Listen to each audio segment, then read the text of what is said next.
अभिनव झा की इस अनोखी कक्षा में आपका बहुत बहुत स्वागत है। तो हम लोग यहाँ पर शुरू करने के लिए जा रहे हैं सीए फाइनल के डायरेक्ट टैक्स का रिवीजन वीडियोस, जो कि फाइनेंस एक्ट 2019 पर आधारित है। यहाँ पर हम लोग 100% सिलेबस को बहुत ही कम टाइम में और बहुत ही इफेक्टिव मैनर में रिवाइज करेंगे। तो चलिए हम लोग यहाँ पर शुरू करते हैं सीए फाइनल के डायरेक्ट टैक्स का रिवीजन वीडियोस, जो कि आपके फाइनेंस एक्ट 2019 पर आधारित है। अगर देखा जाए फाइनेंस एक्ट 2019 कहने का मतलब तो असेसमेंट ईयर 2021, असेसमेंट ईयर 2021 आपके मई या फिर नवंबर 2020 एग्जाम के लिए रिलेवेंट है। यानी कि अगर आप मई या फिर नवंबर 2020 में एग्जाम में अपियर करने के लिए जा रहे हो तो उस सिचुएशन में आपके लिए फाइनेंस एक्ट 2019 एप्लीकेबल है, यानी कि आपका असेसमेंट ईयर 2020 और 21 है।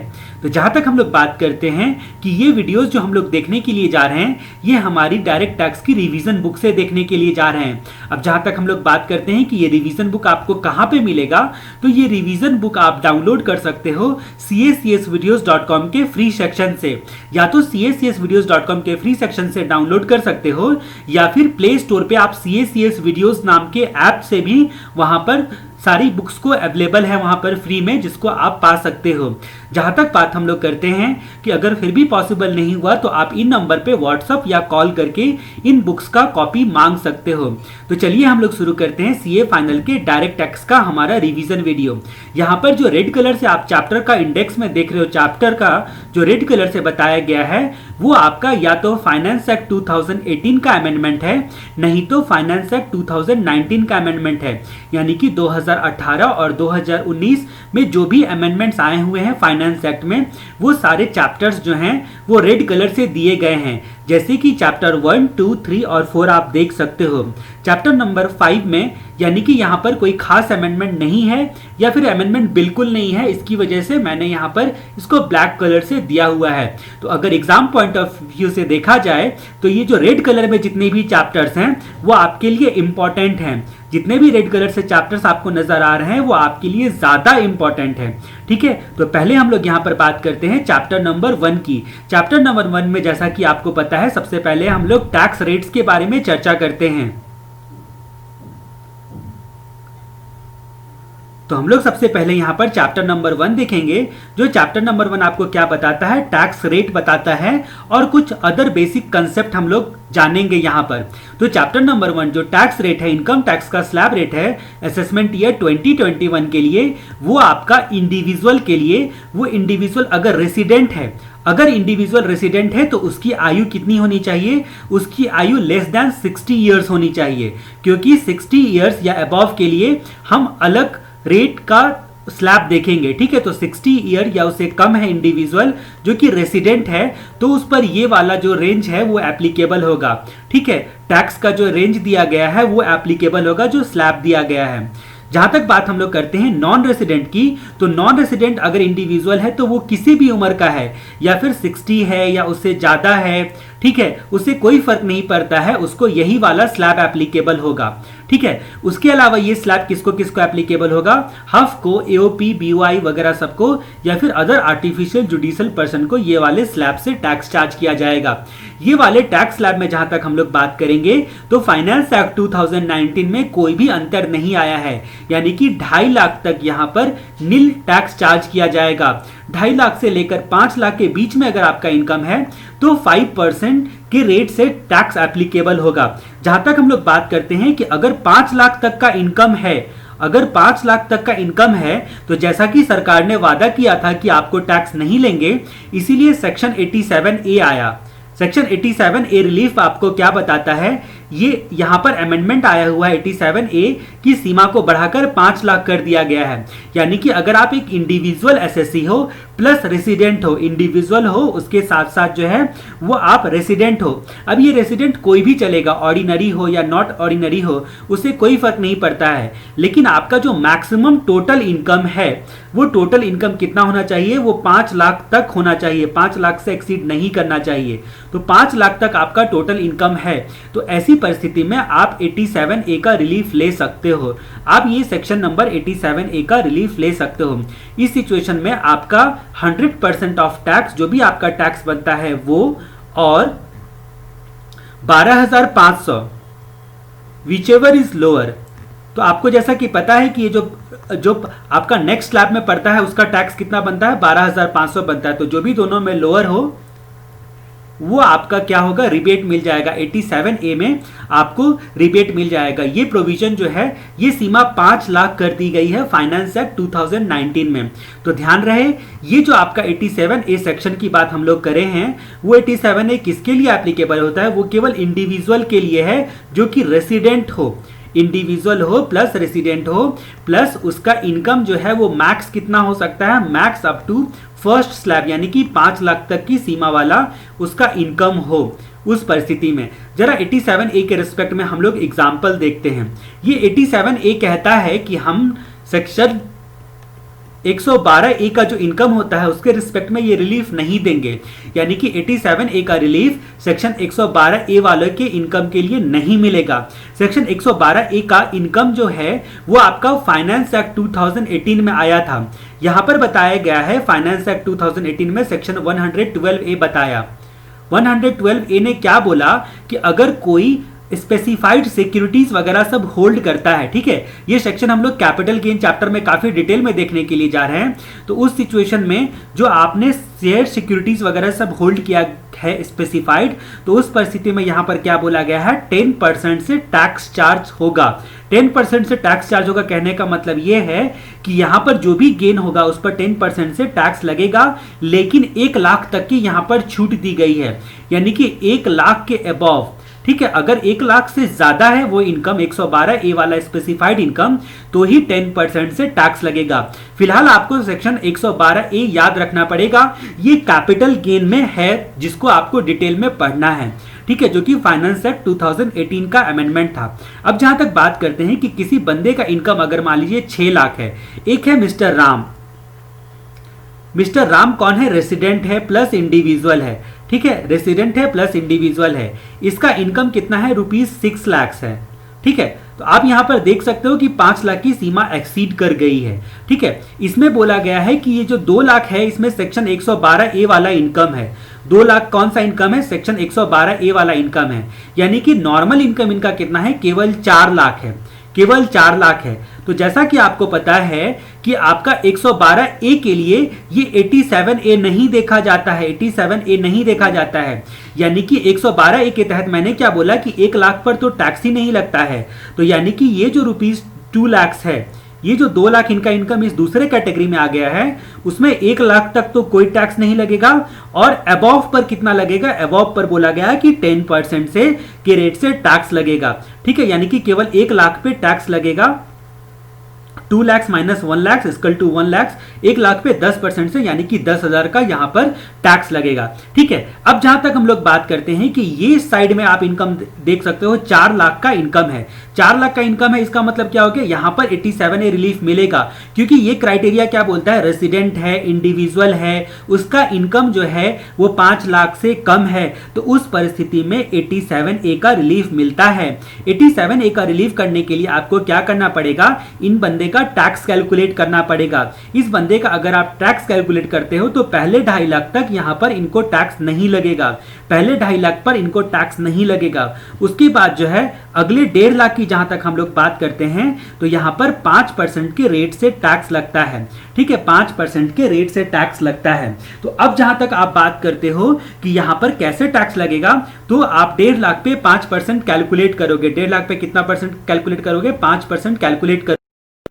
तो ये आपका कितना आया, आप 5% कैलकुलेट करते हो तो ये आपका आया 7,500 और 12,500 विच एवर इज लोअर का 87A में रिलीफ मिल जाएगा, यानी कि 7500 का रिलीफ मिल जाएगा। अब देख के चलो कि ये 7500 इसका टैक्स बनता है, उसमें 7500 रिलीफ 87A के तहत मिल गया, इसका मतलब इनको टैक्स नहीं लगेगा, ये मिस्टर राम को टैक्स नहीं लगेगा इस साइड में, लेकिन यहां पर इन 112A के तहत वो फॉल करेगा और यहां पर अबव 1 लाख पर 10% का टैक्स लगेगा, यानी कि मात्र इतना टैक्स इनको चुकाना पड़ेगा। ये 87A के एग्जाम्पल से हम लोगों ने जाना।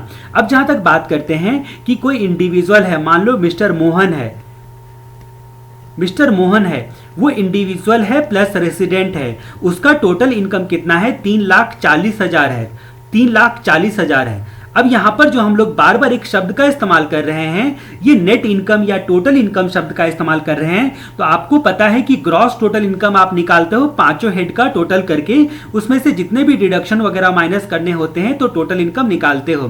ठीक है, तो ये टोटल इनकम इनका 3,40,000 है। अब जहां तक 3,40,000 है तो उस 3,40,000 पे टैक्स कितना बनता है, 2.5 लाख तक आपका नील, और उसके अबव में आपका 5%, यानी कि इनका टैक्स कितना बनेगा, 4,500 बनेगा, 4,500 बनेगा। और इस साइड तो 12,500 आएगा, तो 4,500 इनकम में विच एवर इज लोअर, यानी कि 4,500 का इनको रिलीफ मिल जाएगा 87A के तहत, यानी कि इनको टैक्स बिल्कुल भी नहीं लगेगा, बिल्कुल भी इनको टैक्स नहीं लगेगा।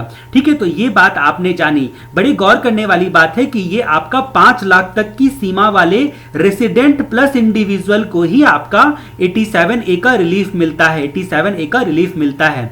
ठीक है, तो अब यहां तक हम लोगों ने देखा कि 2.5 लाख वाले तक के इनकम को नील, 2.5 लाख तक वाले इनकम को आपका नील टैक्स लगेगा। उसके बाद जहां तक बात करते हैं नेक्स्ट जो है आपका 2.5 लाख के लिए 5% का टैक्स बताया गया है। ठीक है, उसके बाद जहां तक बात करते हैं कि अगले 5 लाख के लिए, यानी कि 5 लाख से लेकर 10 लाख तक के सीमा के लिए 20% का टैक्स है, और अबव 10 लाख के लिए 30% का टैक्स है, अबव 10 लाख के लिए 30% का टैक्स है। अब जहां तक बात करते हैं कि मान लीजिए मेरा इनकम 1 करोड़ का है। ठीक है, मिस्टर एक्स का इनकम जो है ये एक रेसिडेंट है प्लस इंडिविजुअल है। जब आप क्वेश्चन को पढ़ते रहते हो तो आपको ध्यान देना जरूरी है इन सब चीजों का, कि इंडिविजुअल एसएससी है कि कौन सा एसएससी है, कंपनी वगैरह तो नहीं है।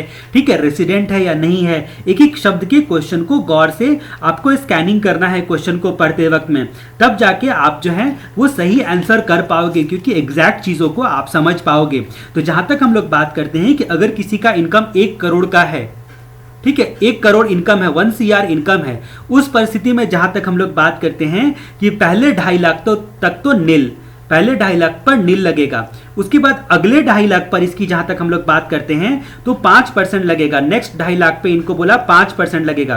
तो ये फिगर सब जो कुछ फिगर है, इसमें फास्ट कैलकुलेशन करने के लिए आपको याद रखना पड़ेगा, यानी कि अगले 2.5 लाख का 5% कितना हो गया, 12,500 हो गया। उसके बाद जहां तक हम लोग बात करते हैं कि अगले 5 लाख पे 20% लगेगा, अगले 5 लाख पे कितना लगेगा, तो 20% लगेगा। तो ये 5 लाख पे कितना इनको लगेगा, 20% लगेगा। तो 20% के दर से कितना हो गया, 1 लाख इनको टैक्स के नाम पे लगेगा। ठीक है, 1 लाख इनको टैक्स के नाम पे लगेगा। उसके बाद बच गया ये 10 लाख सिमट गया यहीं पे। अब यहां पर अबव में बच गया 90 लाख। अब ये 90 लाख 30% की सीमा में चला जाएगा। इस 90 लाख पे 30% का टैक्स लगेगा, 30% का टैक्स लगेगा, यानी कि 9×27, यानी कि इनको 27 लाख रुपीज यहां पर टैक्स देना पड़ेगा। तो आप देख सकते हो कि 1 करोड़ का इनकम है तो इतना सारा तो इनका बेसिक टैक्स बनता है। ठीक है, जबकि इसमें हम लोगों ने कोई सरचार्ज वगैरह का एडजस्टमेंट नहीं किया है। ठीक है, अब सरचार्ज के बारे में हम लोग थोड़ी देर में चर्चा करेंगे। फिलहाल मैंने आपको बताया कि इस तरह से स्लैब का कैलकुलेशन होता है। अगर 50 लाख का इनकम है तो उस परिस्थिति में सीए फाइनल लेवल पे इतना डिटेल में बताने की आवश्यकता नहीं है, लेकिन मैं फिर भी कुछ चीजों को क्लियर करवाने की वजह से ये सारी चीजें जो बता रहा हूं, क्योंकि यहां पर इंडिविजुअल के जो केस की बात हम लोग करते हैं, इंडिविजुअल हफ की, उसमें सरचार्ज का रेट फाइनेंस एक्ट 2019 में चेंज हुआ है।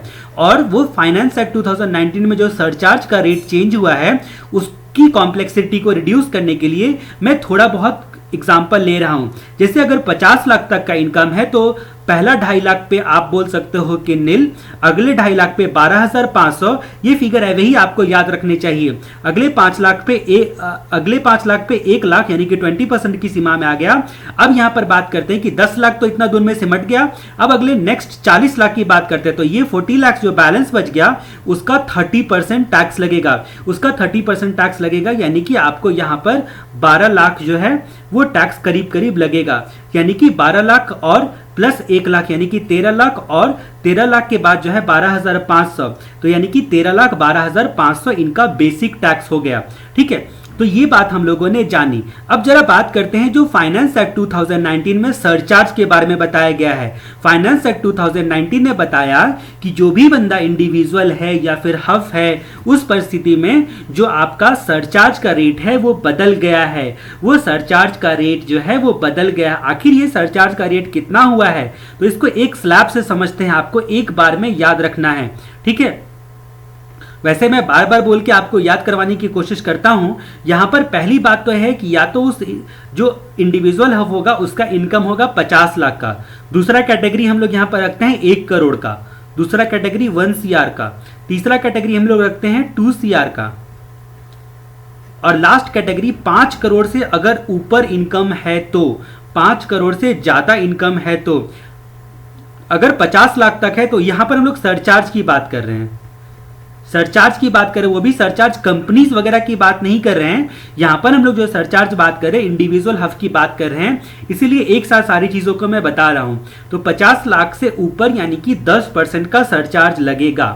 10% का सरचार्ज लगेगा, यानी कि जो भी हम लोगों ने टैक्स कैलकुलेट किया है उस पर 10% एक्स्ट्रा लगेगा, ठीक है। उसके बाद अगर 1 करोड़ से एक्सीड करता है इनकम, तो ये जो सरचार्ज का रेट है वो 15% का हो जाएगा, 15% का होगा। तो 10%, 15%। उसके बाद जहां तक बात करते हैं कि 2 करोड़ से एक्सीड करता है तो 25% का सरचार्ज लगेगा, और 5 करोड़ से एक्सीड करता है तो 37% का सरचार्ज लगेगा। कितना सरचार्ज लगेगा? 37% सरचार्ज लगेगा। तो 10%, 15%, 25% और 37%, ठीक है। तो ये आपकी सीमा बताई गई है सरचार्ज की। ये नया अमेंडमेंट है फाइनेंस एक्ट 2019 का। फाइनेंस एक्ट 2019 का अमेंडमेंट है, इसीलिए गौर करने वाली बात है। तो 50 लाख से ऊपर 10%, 1 करोड़ से ऊपर 15%, 2 करोड़ से ऊपर 25% और 5 करोड़ से ऊपर 37%। और जहां पर सरचार्ज आता है वहां पर मार्जिनल रिलीफ का कंसेप्ट आता है। मार्जिनल रिलीफ का कंसेप्ट आता है, ठीक है। तो अगर मान लीजिए सरचार्ज जहां पर आएगा तो वहां पर आपको मार्जिनल रिलीफ मिलेगा, मार्जिनल रिलीफ मिलेगा, ठीक है। तो ये बात आपको ध्यान देनी है। तो ये हम लोगों ने अभी थोड़ा आगे हम बढ़ते हैं, फिर आगे हम लोग यहां पर मार्जिनल रिलीफ की चर्चा करेंगे और सरचार्ज के बारे में मैं आपको और भी विशेष जानकारी दूंगा। तो ये इंडिविजुअल हफ के साथ जो हम लोगों ने जाना, वो जाना कि ये अगर रेसिडेंट है तो तब तो आपका 60 साल से नीचे है। 60 साल उम्र कब देखा जाता है? On the last day of relevant previous year. Relevant previous year के लास्ट डे को देखा जाता है, ठीक है। तो ये बात लॉ कहता है कि on the last day of relevant previous year अगर आपकी उम्र 60 साल से कम है तो आपके लिए ये वाला स्लैब नंबर 1 एप्लीकेबल है। अगर आप नॉन रेसिडेंट हो तो आपकी कोई भी उम्र है उसके बावजूद भी ये वाला स्लैब एप्लीकेबल है। और ये स्लैब हफ, एओपी, बीओआई और अदर आर्टिफिशियल जुडिशियल पर्सन को लगता है। जहां तक हम लोग बात करते हैं एओपी बीओआई के टैक्सेशन के बारे में, तो इसका थोड़ा सा जो है वो सब्जेक्ट टू इस चैप्टर में हम लोग कुछ चीजें और देखेंगे एओपी बीओआई में, जहां पर टैक्स का जो क्राइटेरिया है वो थोड़ा बहुत चेंज करता है। यानी कि ज्यादातर केस में एओपी बीओआई को मैक्सिमम मार्जिनल रेट लगेगा, वो आपको उस चैप्टर में देखने को मिलेगा। फिलहाल मैंने एक जनरल आइडिया दिया कि ये स्लैब उनको एप्लीकेबल होता है सब्जेक्ट टू कंडीशन। जो एओपी बीओआई चैप्टर में आप अलग प्रोविजन देखोगे उसका कंडीशन आपको आगे चल के मिलेगा। तो इस तरह से हम लोगों ने बहुत लंबी चौड़ी चर्चाएं की। पहले जो स्लैब है 2.5 लाख तक का नील, अगले 2.5 लाख पर 5%, अगले 5 लाख पर 20% और अबव 10 लाख पर 30% का टैक्स रेट लगेगा। जहां तक हम लोग बात करते हैं, अगर कोई रेसिडेंट सीनियर सिटीजन है, ठीक है, कोई भी इंडिविजुअल हो अगर रेसिडेंट है और ठीक है 60 साल या उससे ज्यादा का है, 60 ईयर का भी है तभी भी चलेगा, 60 साल या more, but less than 80 year at any time during the previous year. Previous year में किसी भी वक्त उनका हैप्पी बर्थडे आ गया और वो 60 साल के हो गए, तो ऐसी परिस्थिति में उनका स्लैब ये वाला है 3 लाख तक का नील। अगले 2 लाख पे, यानी कि 3 लाख को 5 लाख बनाने के लिए हमको 2 लाख ऐड करना पड़ा। यहां पर पिछले स्लैब में हमको 2.5 लाख ऐड करना पड़ा था 5 लाख बनाने के लिए। तो अगले 2 लाख के लिए 5% का रेट है, ठीक है। उसके बाद अगले 5 लाख पे 20% का रेट है और अबव 10 लाख पे 30% का रेट है। कहानी हमारी आगे बढ़ती है सुपर सीनियर सिटीजन की ओर। ठीक है, तो ये भी आपका इंडिविजुअल है प्लस रेसिडेंट है, तभी ये स्लैब एप्लीकेबल होगा। अगर 80 साल या उसके ज्यादा है किसी भी eight any time during the previous year, ठीक है, तो ये वाले 60 और मोर को आप क्या बोलोगे, पापा जी का सेक्शन, और ये 80 और मोर वाले को बोलोगे दादाजी का सेक्शन। ठीक है, तो 80 और more at any time during the previous year, तो 5 लाख तक का नील, उसके बाद अगले 5 लाख पे 20%, और उसके बाद जहां तक हम लोग बात करते हैं अबव 10 लाख पे 30%। अब जरा हम लोग रिबेट की। हेलो गाइस, मैं आपको बताने के लिए जा रहा हूँ कि किस तरह से अगर आपने वॉच ऑनलाइन ऑप्शन लिया है CACSvideos.com पे, तो आप अपने लेक्चर को देख सकते हो। सबसे पहले आपको लॉगिन करना है। जाहिर सी बात है कि आपने पेमेंट करने के लिए रजिस्ट्रेशन ऑलरेडी ले रखा होगा, जिसमें अपना नाम, ईमेल आईडी, फ़ोन नंबर और पासवर्ड डाला होगा। वही ईमेल आईडी और पासवर्ड आपको डालना है लॉगिन करने के लिए। जैसे मैं यहाँ पर आपका लॉगिन आईडी डालता हूँ, उसके बाद मैं अपना पासवर्ड यहाँ पर डालता हूँ।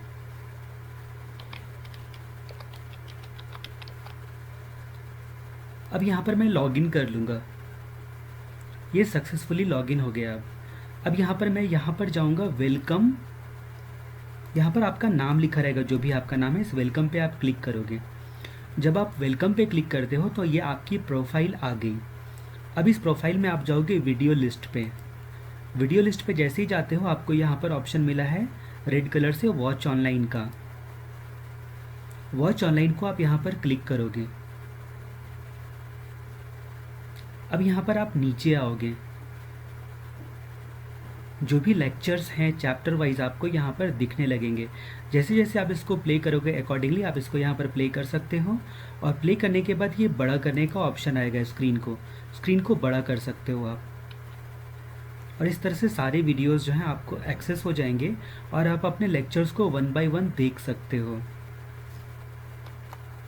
चर्चा कर लेते हैं। कहानी तो हम लोगों ने पूरी देखी ली 87A की रिलीफ के बारे में। अगर कोई एसएससी है, वो इंडिविजुअल है प्लस रेसिडेंट इन इंडिया है। ठीक है, यहाँ पर ये नहीं बोला ऑर्डिनरी हो या नॉट ऑर्डिनरी हो, कोई भी हो, रेसिडेंट इन इंडिया अगर है, एसएससी बीइंग इंडिविजुअल और रेसिडेंट इन इंडिया, जिसका टोटल इनकम एक्सीड नहीं करता है 5 लाख से, यानी कि 5 लाख तक की सीमा में आता है। ठीक है, डज नॉट एक्सीड 5 लाख, यानी कि अप टू 5 लाख हो गया। इसका मतलब shall be entitle to deduction. ठीक है, जो भी आपका कंप्यूट होगा अमाउंट, उसमें जो भी आपका टैक्स कंप्यूट हुआ है, इनकम टैक्स जो कंप्यूट हुआ है, ठीक है, उसका 100% और 12,500 विच एवर इज लोअर। ठीक है, ये रिबेट केवल रेसिडेंट को है और इंडिविजुअल के लिए है। एक सर्कुलर की जहां तक हम लोग बात करते हैं कि अगर किसी पर्सन का बर्थडे 1 अप्रैल को ही पड़ जाता है, तो यानी कि आपको पता है कि प्रीवियस ईयर एंड हो जाता है 31 को। अब 31 के बाद जस्ट अगले दिन 1 अप्रैल को हैप्पी बर्थडे आ गया, तो क्या अगर हैप्पी बर्थडे के दिन वो 60 ईयर के हो गए मान लीजिए, तो क्या इनको 3 लाख वाला जो नील टैक्स है वो बेनिफिट मिलेगा? तो यहां पर जो है वो कई सारे जजमेंट में कहा गया। प्रभु दयाल सेमसा सुप्रीम कोर्ट का एक मामला था, उसमें बोला गया, और बोर्ड सर्कुलर ने उसी सुप्रीम कोर्ट का जो है केस का रेफरेंस लेते हुए बोला कि 31 मार्च को ही इनका 60 साल उम्र पूरा हो गया था, ऐसा माना जाएगा। इसका मतलब 1 अप्रैल को अगर इनका बर्थडे आता है, ठीक है, 31 मार्च के अगले दिन बर्थडे आता है, तो मान लिया जाएगा any time during the previous year इन्होंने 60 साल या 80 साल उम्र अपना कर लिया है, और उनको अकॉर्डिंगली जो भी 3 लाख या 5 लाख तक नील टैक्स वाला बेनिफिट होता है वो मिल जाएगा। तो यही बात जो सीबीडीटी सर्कुलर ने बताई, अगर कोई पर्सन 1 अप्रैल को ही बॉर्न कर गया है तो उसको स्लैब बेनिफिट 3 लाख या 5 लाख का मिल जाएगा, ये बोलकर कि any time during the previous year आप उतने उम्र के हो गए हो। ठीक है, अब जहां तक हम लोग कंपनीज की बात करते हैं, तो कंपनीज के केस में फाइनेंस एक्ट 2019 के हिसाब से अगर देखा जाए तो बड़ी सारी विडंबनाएं हैं। इन विडंबनाओं को हम एक एक करके सुलझाएंगे। जैसा कि आपको पता है कि जो कंपनीज होती है वो आप 2 कैटेगरी में बांट सकते हो, एक तो डोमेस्टिक कंपनी और दूसरा फॉरेन कंपनी।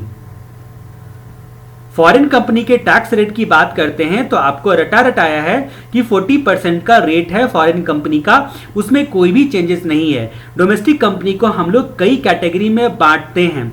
ठीक है, डोमेस्टिक कंपनी को हम लोग 3 कैटेगरी में यहां पर बांटते हैं। पहला कैटेगरी की जहां तक हम लोग बात करते हैं तो पहला कैटेगरी यहां पर आता है, अगर किसी डोमेस्टिक कंपनी का किसी भी डोमेस्टिक कंपनी का अगर फाइनेंशियल ईयर 17-18 में, यानी कि प्रीवियस ईयर 17-18 है, यहां पर गौर करने वाली बात है कि ये प्रीवियस ईयर 17-18 है। अगर मान लीजिए 400 करोड़ तक टर्नओवर था प्रीवियस ईयर 17-18 में, कितना तक टर्नओवर था? 400 करोड़, ठीक है, टर्नओवर अप टू, मतलब नॉट एक्सीडिंग 400 करोड़, यानी कि 400 करोड़ तक की कंपनी, अगर 17-18 का उनका टर्नओवर 400 करोड़ तक का है तो उसको छोटी कंपनी बोला गया। और छोटी कंपनी बोलकर इनका लोअर रेट ऑफ टैक्स 25% का यहां पर बताया गया कि आपको केवल 25% से टैक्स लगेगा टोटल इनकम पर, 25% से टैक्स लगेगा। तो प्रीवियस ईयर 17-18 टर्नओवर 400 करोड़, ये 400 करोड़ की सीमा जो है वो बताई गई है फाइनेंस एक्ट 2019 में, ठीक है। पहले ये सीमा कम थी, ठीक है, फाइनेंस एक्ट 2019 में ये 400 करोड़ बताया गया है, 25% के रेट से टैक्स लगेगा। यानी कि अगर मान लीजिए कि कोई कंपनी इस साल में इनकॉर्पोरेट हुआ ही नहीं था तो भी उसका रेट कितना होगा? 25% होगा, क्योंकि माना जाएगा कि उस साल टर्नओवर उनका 400 करोड़ से एक्सीड नहीं किया, ठीक है। तो 400 करोड़ से प्रीवियस ईयर 17-18 में टर्नओवर 400 करोड़ तक है, तो ऐसी परिस्थिति में 25% का टैक्स रेट है, 25% का टैक्स रेट है। अगर इनका जो नॉर्मल इनकम है प्लस 111A वाला इनकम, 111A यानी कि short term capital gain certain specified securities पर, या फिर आपका 111A वाला इनकम के अलावा अगर देखा जाए तो 112 वाला इनकम यानी कि लॉन्ग टर्म कैपिटल गेन, या फिर long term capital gain on specified security 112A वाला इनकम, और बाकी इनकम, ठीक है, बाकी इनकम मिलाकर अगर इनका इनकम 1 करोड़ से एक्सीड करता है, इनका इनकम 1 करोड़ से एक्सीड करता है, तो इस परिस्थिति में ये 25% के अलावा 7% का आपको सरचार्ज भी देना पड़ेगा। अगर 1 करोड़ के अलावा 10 करोड़ से भी एक्सीड कर जाता है तो आपको 12% का सरचार्ज देना पड़ेगा, ठीक है, 12% का सरचार्ज देना पड़ेगा। यही बात आपको पता है फॉरेन कंपनी के केस में कि सरचार्ज कब लगता है? 1 करोड़ से एक्सीड करता है तो इनको 2% का सरचार्ज लगता है, और 10 करोड़ से एक्सीड करता है तो इनको 5% का सरचार्ज लगता है, इनको 5% का सरचार्ज लगता है। तो इस तरीके से हमने देखा कि डोमेस्टिक कंपनी 17-18 वाले के बारे में, प्रीवियस ईयर 17-18 में जिसका टर्नओवर 400 करोड़ तक था, तो उसको बोला गया कि भाई साहब आप लोग छोटी कंपनी हो, इसीलिए आपका जो है टैक्स का रेट है नॉर्मल कितना? 25% का। जहां तक बात करते हैं कि बाकी कंपनीज का टैक्स का रेट कितना है? 30% का। बाकी कंपनीज का टैक्स का रेट है 30% का।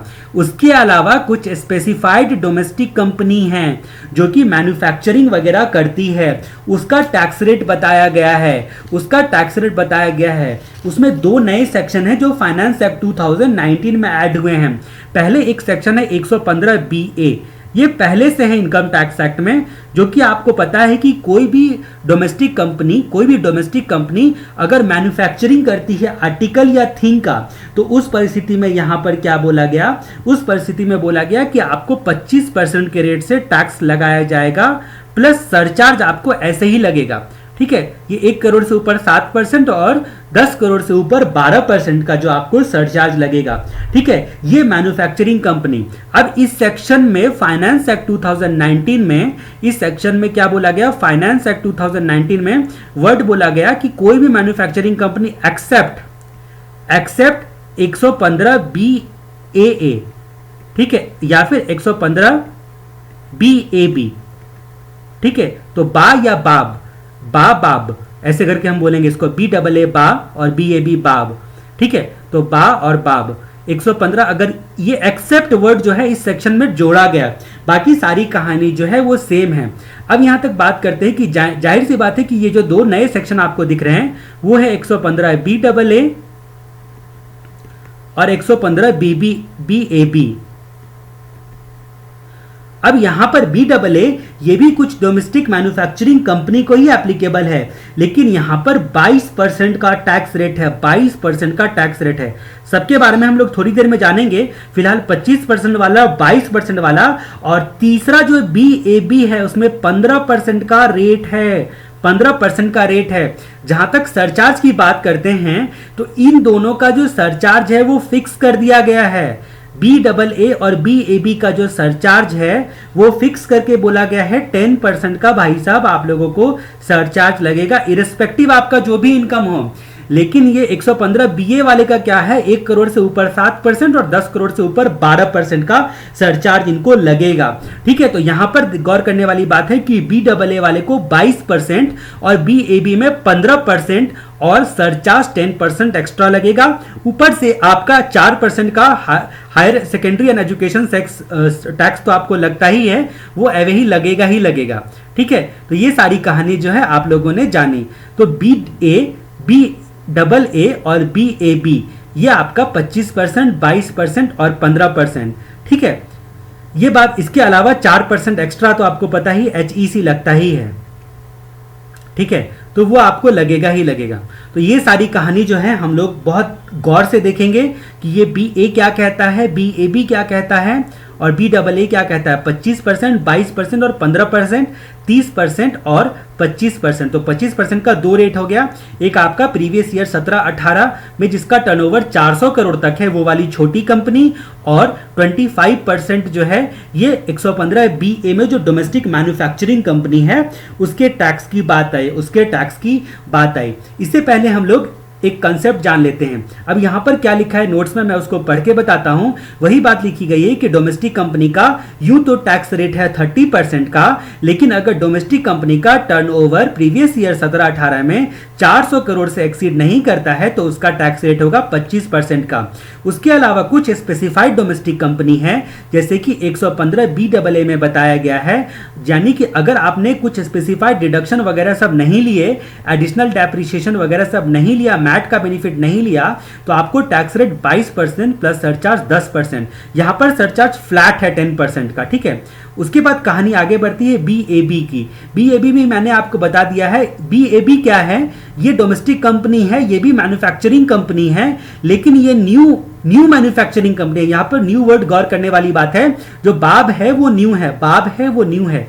ठीक है, इन case of new manufacturing company जो कि 1 अक्टूबर 2019 के बाद फॉर्म हुई है, साथ में नया प्लांट एंड मशीनरी का इस्तेमाल करती है और बाकी कंडीशन को सेटिस्फाई करती है, तो मात्र 15% का, देखो इतना लोअर रेट दिया गया है, मात्र 15% का, साथ में आप फ्लैट 10% का सरचार्ज दे दो। इस तरह से इनकी टैक्स की सीमाएं बताई गई है। ठीक है, अब जहां तक बात करते हैं 115 BA की, ये क्या बोलता है कि अगर कुछ डोमेस्टिक कंपनी जो है वो अगर कुछ कंडीशंस को सेटिस्फाई करती है तो उस सिचुएशन में आपको 25% का टैक्स लगेगा, प्लस जो कि आपका बताया गया था कि आपका सरचार्ज लगेगा, आपको 1 करोड़ से ऊपर 7% और 10 करोड़ से ऊपर 12% का सरचार्ज लगेगा, वो तो लगेगा ही लगेगा। उसके बाद फर्म, LLP और लोकल जो अथॉरिटी होती है उनका टैक्स रेट पहले भी 30% का था और अभी भी 30% का है। फर्म, लोकल अथॉरिटी और आपका LLP जो लिमिटेड लायबिलिटीज पार्टनरशिप होती है, उनका जो इनकम रेट है टैक्स का वो 30% का है नॉर्मल इनकम पे। उनका नॉर्मल इनकम हो गया प्लस 111A का इनकम हो गया, स्पेसिफाइड सिक्योरिटी वाला 112 लॉन्ग टर्म कैपिटल गेन और 112A का long term capital gain on specified securities. ये सारे इनकम अगर मिला के इनका इनकम एक्सीड कर जाता है 1 करोड़ से ऊपर, ₹1 करोड़ से ऊपर, तो इनको सरचार्ज कितना लगेगा, इनको 12% का सरचार्ज लगेगा। तो इन सबको सरचार्ज तभी लगेगा जब 1 करोड़ से ऊपर एक्सीड करता है। तो जरा हम लोग सरचार्ज के कंफ्यूजन को एक साथ क्लियर करते हैं कि आखिर ये सरचार्ज की कहानी क्या है। पहले हम लोगों ने देखा इंडिविजुअल हफ का, उसमें हम लोगों ने 4 कैटेगरी डाली थी। क्या डाला था हम लोगों ने? 4 कैटेगरी डाला था भाई साहब इंडिविजुअल और हफ के केस में। ये 4 कैटेगरी कौन कौन सी? इसमें हम लोगों ने 50 लाख के ऊपर ही, 50 लाख के ऊपर ही इनको सरचार्ज लग जाएगा। 50 लाख, 1 करोड़, ठीक है, उसके बाद 2 करोड़ और उसके बाद 5 करोड़। अब ये रेट की जहां तक बात करते हैं तो 50 लाख के ऊपर था 10%, 1 करोड़ के ऊपर था 15%, 2 करोड़ के ऊपर था 25% और 5 करोड़ के ऊपर था 37% का सरचार्ज। जहां तक हम लोगों ने कंपनीज की बात करी थी तो कंपनीज में हम लोगों ने देखा था 2 सीमा केवल, 1 करोड़ का और 10 करोड़ का। ठीक है, इन सीमाओं में हम लोगों ने देखा था कि अगर डोमेस्टिक कंपनी है तो उस सिचुएशन में हमने क्या जाना था कि डोमेस्टिक कंपनी है तब तो इनको लगेगा 7% और 12%, लेकिन फॉरेन कंपनी है तो उस परिस्थिति में आपने क्या देखा था कि फॉरेन कंपनी में 2%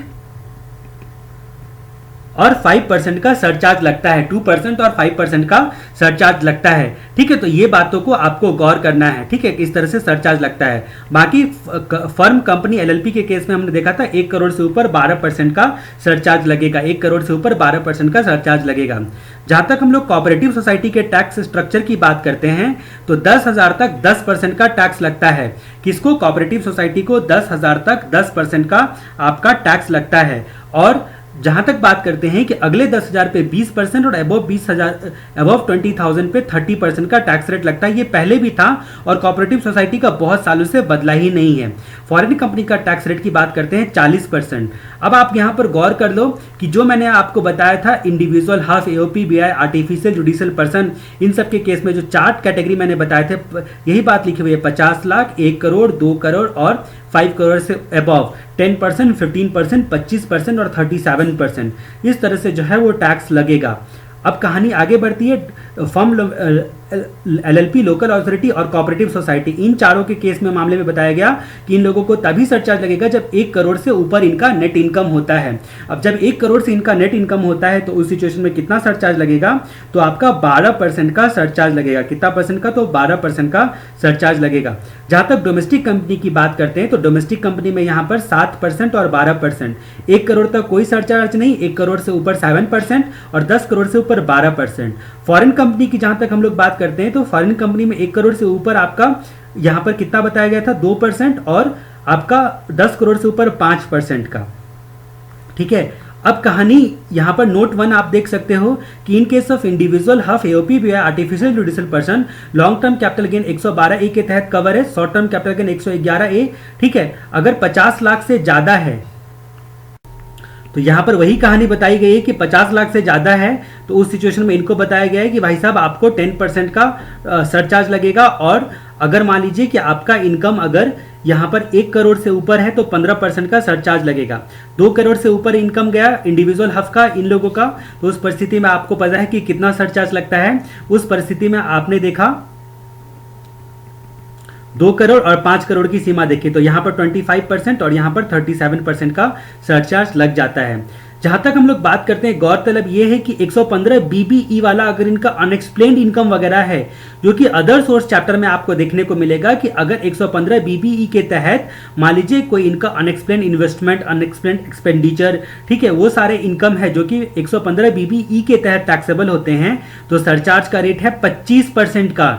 ये जो इन लोगों का जो 115 बीबीई में जिसको टैक्स लग रहा है बेईमानी के कारण, जो कि अनएक्सप्लेन्ड इनकम वगैरह के कारण, तो आपका सरचार्ज का रेट है 25% का। हेल्थ एंड एजुकेशन सेस की जहां तक बात करते हैं तो जैसा कि आपको पता है कि हेल्थ एंड एजुकेशन सेस जो है वो 4% का रेट आता है। हेल्थ एंड एजुकेशन सेस का 4% का रेट आता है। ठीक है, जो कि आपका जो टोटल टैक्स कैलकुलेट करोगे उस पर आपको पता है कि आपका increased by surcharge if any and after allowing marginal relief. यहां पर जितने भी केसेस है उसमें इनकम टैक्स कंप्यूट जो है वो इंक्रीज कर दिए जाएंगे सरचार्ज से, अगर कोई एप्लीकेबल है सरचार्ज तो, और मार्जिनल रिलीफ से रिड्यूस करने के बाद हेल्थ एंड एजुकेशन सेस से 4% का हेल्थ एंड एजुकेशन सेस आपको लगेगा। अब कहानी आती है मार्जिनल रिलीफ के बारे में। ये कहानी क्या है? मार्जिनल रिलीफ के बारे में बताता है। ये मार्जिनल रिलीफ हर किसी को मिलता है, जिसको भी सरचार्ज लगेगा उसको मार्जिनल रिलीफ जो है वो मिलता है। हम लोग बात करते हैं इंडिविजुअल की कहानी। तो इंडिविजुअल के केस में आपको उम्मीद है अब तक सरचार्ज याद हो गया होगा। 4 कैटेगरी में आपने बांटा, 50 लाख, 1 करोड़ का इनकम, 3 करोड़ का इनकम और उसके बाद 5 करोड़ का इनकम। उसके बाद आपने 50 लाख तक जहां तक बात की थी सरचार्ज की, वो 10%, 1 करोड़ से ऊपर आपका कितना इनकम, तो 1 करोड़ से ऊपर 15%, उसके बाद 3 करोड़ से ऊपर आपका 25% और उसके बाद 37%। ये 4 कैटेगरी में आपने सरचार्ज देखा था। जहां तक हम लोग इंडिविजुअल को मार्जिन रिलीफ कैसे कैलकुलेट होगा, तो हम लोग जहां तक हम लोग बात करते हैं तो मार्जिन रिलीफ कैलकुलेट करने के लिए आपको क्या करना पड़ेगा? पहले टैक्स कैलकुलेट करना पड़ेगा। टैक्स कैलकुलेट करना पड़ेगा। स्टेप नंबर 1 आपको टोटल टैक्स कैलकुलेट करना पड़ेगा and including surcharge, including surcharge. दूसरा कैटेगरी यहां पर क्या है कि आपको टैक्स ऑन लिमिट। अब ये लिमिट किसको बोलते हैं? और इसमें प्लस एक्सेस। ठीक है, एक्सेस। अब ये ए माइनस बी जब आप करोगे तो आपको मार्जिन रिलीफ का अमाउंट पता चल जाएगा, यानी कि इन दोनों में जो लोअर होगा वो टैक्स लगेगा, इन दोनों में जो लोअर होगा वो टैक्स लगेगा। जरा इसका कैलकुलेशन हम लोग देख लेते हैं, तो जहां तक हम लोग बात करते हैं कि 50 लाख तक तो सरचार्ज लगता ही नहीं है। जब 50 लाख तक के इनकम पर सरचार्ज नहीं लगेगा तो मार्जिन रिलीफ का सवाल ही नहीं उठता है। लेकिन अगर किसी का इनकम 50 लाख से एक्सीड कर जाता है, मान लीजिए किसी का इनकम है 50,20,000 किसी का इनकम है, तो उस परिस्थिति में मैंने आपको दो चीजें कैलकुलेट करने बोला ए और बी कैलकुलेट करना है, ए और बी कैलकुलेट करना है। जहां तक 50 लाख की इनकम की बात करते हैं तो 2.5 लाख पे नील, अगला 2.5 लाख पे 12,500 और उसके बाद जो है अगले जो आपका 5 लाख होगा उस पर 1 लाख। ये फिगर सब तो आपको अभी याद रहना चाहिए, 10 लाख तक का फिगर सिमट गया। अब जहां तक बात करते हैं कि 40 लाख अबव, जो 50 लाख के ऊपर, ये जो 50 लाख को मैंने बोला लिमिट, क्यों लिमिट बोला, क्योंकि आप इस लिमिट से अभी जज कर रहे हो, आप अभी 50 लाख वाली सीमा से जज कर रहे हो, क्योंकि अभी इनकम आपका 1 करोड़ से एक्सीड नहीं किया है। अब 1 करोड़ से एक्सीड नहीं किया है, यानी कि यहां पर 10% का सरचार्ज आपको लगने वाला है। तो 10% का सरचार्ज के लिए हमको पहले 50 लाख पे टैक्स कैलकुलेट कर लेना चाहिए। 50 लाख पे टैक्स कैलकुलेट करेंगे तो यहां पर 40 लाख पे 30%, 40 लाख पे 30% यानी कि 12 लाख। तो ये 50 लाख पर हमको कितना टैक्स लगेगा ये पता चल गया, 13,12,500। 13,12,500 का हमारा 50 लाख का लिमिट है। तो यहां पर मैंने बोला tax on limit, tax on limit हमारा कितना हो गया, टैक्स ऑन लिमिट। अब ये लिमिट बदल सकता है अगले केस में, अगर कहानी 1 करोड़ से ऊपर की होती तो उसको वहां पर हमारा लिमिट वर्ड कहने का मतलब 1 करोड़ होता। तो टैक्स ऑन लिमिट यहां पर कितना हो गया, यहां पर हो गया आपका 13,12,500 प्लस एक्सेस। एक्सेस मैंने किसको बोला, 50 लाख से ऊपर जो है 20,000, इसको मैंने बोला एक्सेस। ठीक है, तो इस तरह से आपने देखा कि बी आपका पॉइंट कैलकुलेट हो गया। ये एक्सेस मतलब 50 लाख से ऊपर का इनकम, इसको मैंने एक्सेस बोला। ये लिमिट से ऊपर जो भी हुआ वो एक्सेस हुआ। अब यहां पर टोटल 50,20,000 पे हमको टैक्स कैलकुलेट करना है। 50,20,000 पे टैक्स हम लोग कैलकुलेट करेंगे तो ये आएगा आपका 14,50,350। ठीक है, तो ये आपने देखा कि आपका ए और बी, ठीक है, विच एवर इज लोअर, तो लोअर ये वाला है, हमको टैक्स इतना लगना चाहिए, यानी कि मार्जिन रिलीफ हमको कितना मिलेगा, ए माइनस बी, यानी कि आपका 14,50,350 माइनस 13,12,500, जो भी हमारा अमाउंट आएगा वो मार्जिन रिलीफ कहलाएगा, ठीक है। ये बात हमने जानी, आपका 50 लाख की सीमा वालों के लिए हमने ये बात जाना। अब हम लोग एक बार मार्जिन रिलीफ कैलकुलेट करते हैं। अगर 1 करोड़ से इनकम किसी का एक्सीड करता है तो मान लीजिए किसी का इनकम है 1 करोड़ 2 लाख, ठीक है, 1 करोड़ 2 लाख। तो यहां पर हम बात करते हैं कि 102, उसके बाद 1 2 3 4 5, ठीक है। अब किसी का इनकम यहां पर बात करते हैं 1 करोड़ 2 लाख का है, तो यहां पर भी हम लोगों को 2 पॉइंट लिखना है, एक ए और एक बी। यहां पर 1 करोड़ पे अगर हम लोग टैक्स कैलकुलेट करते हैं, 2.5 लाख पे नील, अगले 2.5 लाख पे 12,500, अगले 5 लाख पे 10 लाख और 90 लाख पे जो है वो 27 लाख, यानी कि आपका यहां पर कितना हो गया, यहां पर आपका अमाउंट हो गया 28,12,500, ठीक है। तो ये 28,12,500 ये टैक्स बना।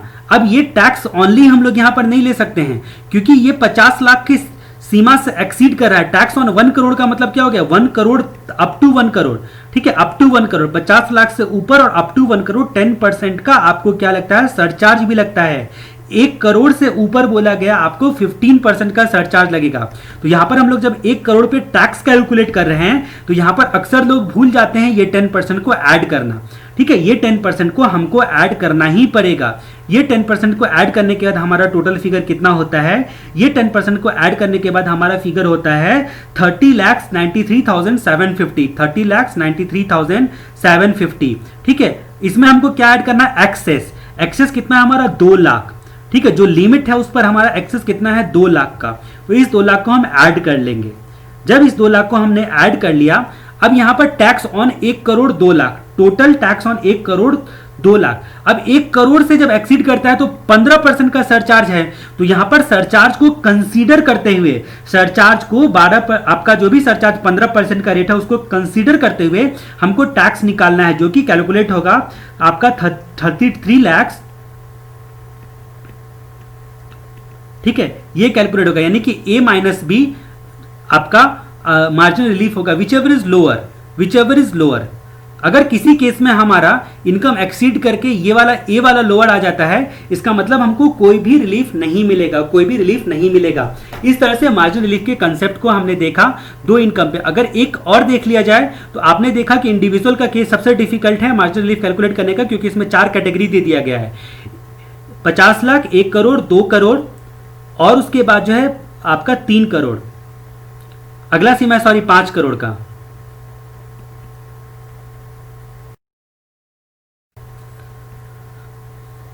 तो यहां पर हम लोग बात करते हैं कि आपका 1 करोड़ का 1 CR, 50 लाख इससे एक्सीड किया तो 10% का सरचार्ज, उसके बाद 1 करोड़ से एक्सीड किया तो उस परिस्थिति में आपने देख लिया कि सरचार्ज कितना लगेगा, 15% का। और अगर मान लीजिए कि 2 करोड़ से एक्सीड करता है तो उस परिस्थिति में आपको 25% का, और 5 करोड़ से एक्सीड करता है तो उस परिस्थिति में 37% का सरचार्ज लगेगा। ठीक है, अप टू 5 करोड़ जो है आपका 25% का ही सरचार्ज लगेगा। मान लीजिए किसी व्यक्ति का इनकम 2 करोड़ से एक्सीड हो रहा है और उसका इनकम है 2 करोड़ 8 लाख। ठीक है, 2 करोड़ 8 लाख, 208 पे 50। ठीक है, 2 करोड़ 8 लाख किसी का इनकम है। उस सिचुएशन में भी हमको ए और बी कैलकुलेट करना है। बी नंबर हमारा यहां पर लिमिट क्या हो गया, 2 करोड़ हो गया। तो 2 करोड़ पे अगर आप टैक्स निकालते हो, 2 करोड़ पे अगर आप टैक्स निकालते हो तो यानी कि आपको यहां पर 2 करोड़ तक के लिए अप टू 2 करोड़ 15% का सरचार्ज लगेगा। ये 15% का सरचार्ज कंसीडर करना ही करना है। तो टैक्स ऑन 2 करोड़ प्लस 15%, ठीक है, प्लस 15% आपको निकालना है। यहां पर क्या निकालना है, टैक्स ऑन 2 CR प्लस 15%। ये सरचार्ज आपको लेना ही है क्योंकि 1 करोड़ से इनकम एक्सीड कर रहा है, लेकिन अप टू 2 करोड़ है तो 15%। उसके बाद जो है टैक्स ऑन 2 करोड़ 8 लाख निकालना है। 2 करोड़ 8 लाख पे टैक्स निकालना है आपको। ठीक है, तो मैं एक बार आपको कैलकुलेट करके फाइनल फिगर बताता हूं। तो यहां पर टैक्स लगेगा ये ए और ये B, whichever is lower, यानी कि लोअर वाला ये है, यानी कि ए माइनस बी, इन दोनों का डिफरेंस मार्जिनल रिलीफ हो जाएगा। इन दोनों का डिफरेंस मार्जिनल रिलीफ हो जाएगा। इस तरीके से हम लोगों ने इंडिविजुअल के केस में मार्जिनल रिलीफ कैलकुलेट करना जाना। डोमेस्टिक कंपनी के केस में बहुत आसान है, बाकियों के केस में बहुत आसान है, बस वो इंडिविजुअल वाला जो है वो आपको देखना है। बाकी यहाँ पर आप एग्जाम्पल देख लेना। फिर हम लोग एक कहानी की चर्चा करते हैं। हम लोगों को यहाँ पर मुख्य तौर पर आगे सेक्शन पढ़ना है 115 BA, उसके बाद BAA और BAB। ठीक है, उससे पहले हम लोग यहां पर एक चीज जान लेते हैं, एप्लीकेशन ऑफ इनकम और डाइवर्जन ऑफ इनकम क्या होता है। एप्लीकेशन ऑफ इनकम और डाइवर्जन ऑफ इनकम पे आपको बहुत पहले क्वेश्चन पूछा जाता था। फिलहाल अभी जो है वो क्वेश्चन पूछा नहीं जाता है कोई खास, लेकिन आपको जानना जरूरी है। सबसे पहले हम लोग बात करते हैं डाइवर्जन ऑफ इनकम की बात है। ठीक है, तो यहां पर क्या होता है, diversion of income is the process of diverting income before it earned by SSC. मतलब एसएससी ने कमाया नहीं, उससे पहले ही लीगल ऑब्लिगेशन है, कानूनी लीगल ऑब्लिगेशन है कि आपको इनकम जो है वो डाइवर्ट करना ही पड़ेगा। जब कानूनी ऑब्लिगेशन ही है तो रिसिपिएंट के हैंड में टैक्सेबल होना चाहिए। जैसे कि एग्जांपल के तौर पे देखा जाए कि आप एक लॉटरी में पैसा लगाते हो। ठीक है, आप एक लॉटरी में जो है वो पैसा लगाते हो। ठीक है, ये मान लीजिए लॉटरी टिकट है, इसमें आपने पैसा लगाया, ठीक है, 500 रुपये का आपने लॉटरी। हेलो गाइस, मैं आपको बताने के लिए जा रहा हूँ कि किस तरह से अगर आपने वॉच ऑनलाइन ऑप्शन लिया है CACSvideos.com पे तो आप अपने लेक्चर को देख सकते हो। सबसे पहले आपको लॉगिन करना है। जाहिर सी बात है कि आपने पेमेंट करने के लिए रजिस्ट्रेशन ऑलरेडी ले रखा होगा, जिसमें अपना नाम, ईमेल आईडी, फ़ोन नंबर और पासवर्ड डाला होगा। वही ईमेल आईडी और पासवर्ड आपको डालना है लॉगिन करने के लिए। जैसे मैं यहाँ पर आपका लॉगिन आईडी डालता हूँ, उसके बाद मैं अपना पासवर्ड यहाँ पर डालता हूँ।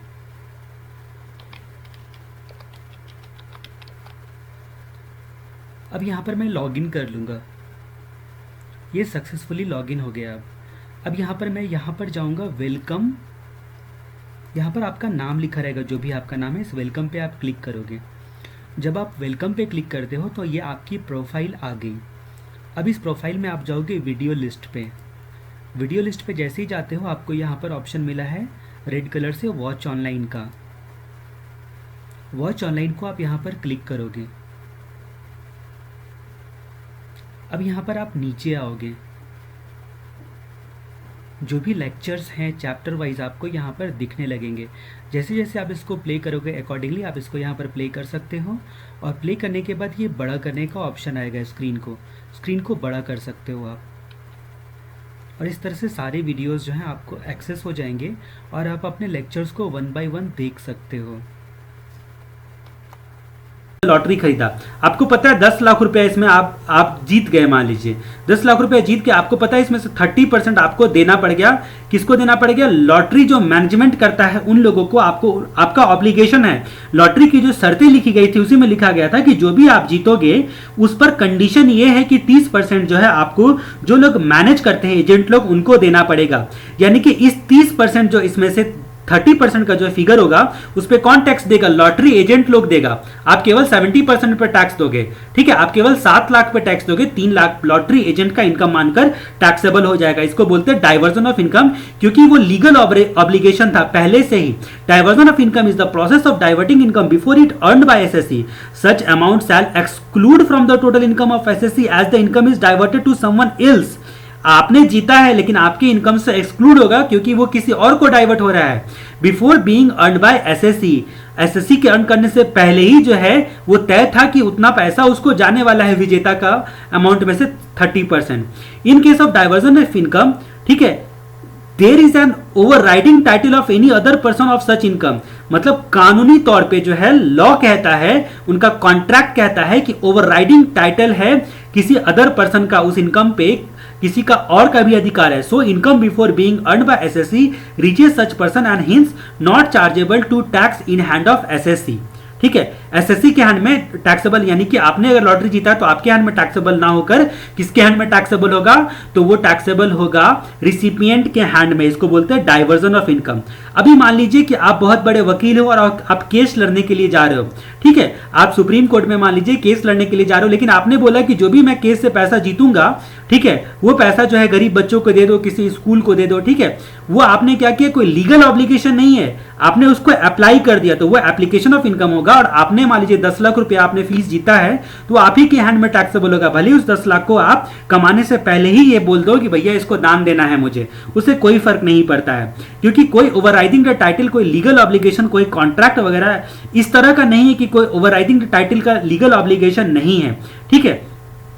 अब जहां तक हम लोग बात करते हैं, जैसे कि एग्जांपल के तौर पे एक केस की बात हम लोग करते हैं, ठीक है, तो जी बासु एंड कंपनी का केस था। यहां पर एक फर्म थी, ठीक है, एक फर्म थी।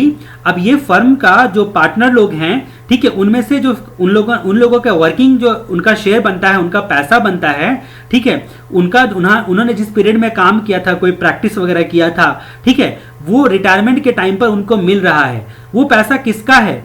2 लाख रुपीस मान लीजिए अगर आपको मिल रहा है तो वो पैसा आपका है, वो आपके हैंड में टैक्सेबल होगा, ना कि फर्म के हैंड में। मेयरली यहां पर बोला गया कि फर्म पैसा को रिसीव कर रहा है, उससे कोई फर्क नहीं पड़ता है, वो एक्चुअली फर्म का इनकम ना कहला के रिसिपिएंट का इनकम कहलाएगा, ठीक है। तो application of income means spending of income after it being earned by SSC. कमाने के बाद आपने स्पेंड किया है, ठीक है। Such amount shall not be excluded from total income of SSC as it is merely application of earn income. ये केवल अर्न इनकम का एप्लीकेशन है, ये केवल अर्न इनकम का। In the other words applied income shall be taxable in hand of SSC, यानी कि जो कमाता है उसके हैंड में केवल टैक्सेबल होगा, वो डाइवर्जन ऑफ इनकम नहीं कहलाएगा। तो ये डाइवर्जन और एप्लीकेशन का जो मामला है, इससे बहुत सारे केसेस है। जब आप एग्जांपल्स, केसेस वगैरह सबको देखोगे, ठीक है, एग्जांपल वगैरह सबको देखोगे, केसेस वगैरह को देखोगे तो धीरे धीरे क्लियर होगा, क्योंकि ये मामला बहुत सुप्रीम कोर्ट तक गया। जैसे आपको first time prima facie confusion जैसा लग रहा होगा, तो ये केस मामला इसी तरह था कि बहुत सुप्रीम कोर्ट तक गया, ठीक है। जैसे कि एक पार्टनरशिप फर्म था, उस पार्टनरशिप फर्म में ABC करके तीन पार्टनर बने, ठीक है। ये पार्टनरशिप फर्म से पहले प्रोप्राइटरशिप कंसर्न था, ठीक है, जिसका नाम मान लीजिए कि मिस्टर एक्स प्रोप्राइटरशिप कंसर्न था, ठीक है। अब ये मिस्टर एक्स ने मरने से पहले एक विल लिया, अपने बेटों के नाम ABC के नाम फर्म करने से पहले विल किया, ठीक है, कि मिसेस एक्स को जो है, यानी कि तुम लोगों की जो मम्मी है, उनको हर महीने आप लोग जो है वो 25,000 रुपया पर मंथ दोगे। तो 25,000 रुपया पर मंथ दोगे, तो ये 25,000 रुपया पर मंथ किसके हैंड में टैक्सेबल होना चाहिए? मिसेस एक्स के हैंड में टैक्सेबल होना चाहिए, अगर टैक्स के अदर क्राइटेरिया यानी कि 2.5 लाख से एक्सीड करता है, ये सब कंडीशन पूरा करता है तो, ठीक है। तो यानी कि इनके हैंड का इनकम माना जाएगा, क्योंकि विल में लिख के, यानी कि ओवरराइडिंग द टाइटल था, ठीक है। तो बहुत सारे केसेस है जो कि आप पास्ट ईयर के क्वेश्चन जब देखोगे सीए फाइनल के, तो पहले जमाने में पूछा जाता था वो आपको देखने को मिलेगा। एक और कंसेप्ट है कैपिटल वर्सेस रेवेन्यू रिसीट। इस पर भी बहुत सारा सुप्रीम कोर्ट का मामला आया, उस पर भी बहुत सारा केसेस आया, ठीक है। तो यहां पर आपका क्या हो गया कि ये जो कैपिटल रिसीट जो होता है जनरली टैक्सेबल नहीं होता है। कैपिटल रिसीट जो होता है इनकम टैक्स की नजरों में टैक्सेबल नहीं होता है, अनलेस अगर कोई कैपिटल गेन वगैरह स्पेसिफिक प्रोविजन में बताया गया है तो वो बात अलग है। हाल ही में जो है एक नया आपका एक्सेप्शन आया सेक्शन 52 क्लॉज 2 का क्लॉज नंबर 11। अब ये वाली कहानी जो है आपको अदर सोर्स में पूरी कहानी आपको समझनी पड़ेगी, डिटेल में बताऊंगा। फिलहाल कैपिटल रिसीट पे एक केस है सुप्रीम कोर्ट का मामला सौराष्ट्र सीमेंट लिमिटेड का। सौराष्ट्र सीमेंट लिमिटेड ये सुप्रीम कोर्ट का मामला है। तो एक राज्य था जिसका नाम था सौराष्ट्र, उस पे बाहुबली नाम का एक किंग था, बाहुबली टाइप का एक राजा था। उन्होंने क्या सोचा कि अपने दुश्मन के स्टेट की ओर, क्योंकि मैं बाहुबली हूं, सीमेंट फेंक के मैं मारूं, ठीक है। तो सीमेंट की बोरी को उसने ऐसे करके फेंका। जब ये सीमेंट की बोरी को फेंका तो ये सीमेंट की बोरी गलती से यहां पर दुश्मन खड़ा था उसको ना लगकर दोस्त को लग गया। जब दोस्त को लग गया तो उसके सर से खून गिरने लगा। क्या आने लगा? ब्लड गिरने लगा। तो ब्लड लिक्विड के फॉर्म में होता है, इसीलिए लिक्विडेटेड डैमेज, ये एक शब्द याद आपको रखना है। तो इसे Saurashtra cement limited supreme court का मामला बहुत फेमस मामला है। ये केस इस कहानी से आपको याद रखना है। मैं जल्दी में कहानी सुना रहा हूं।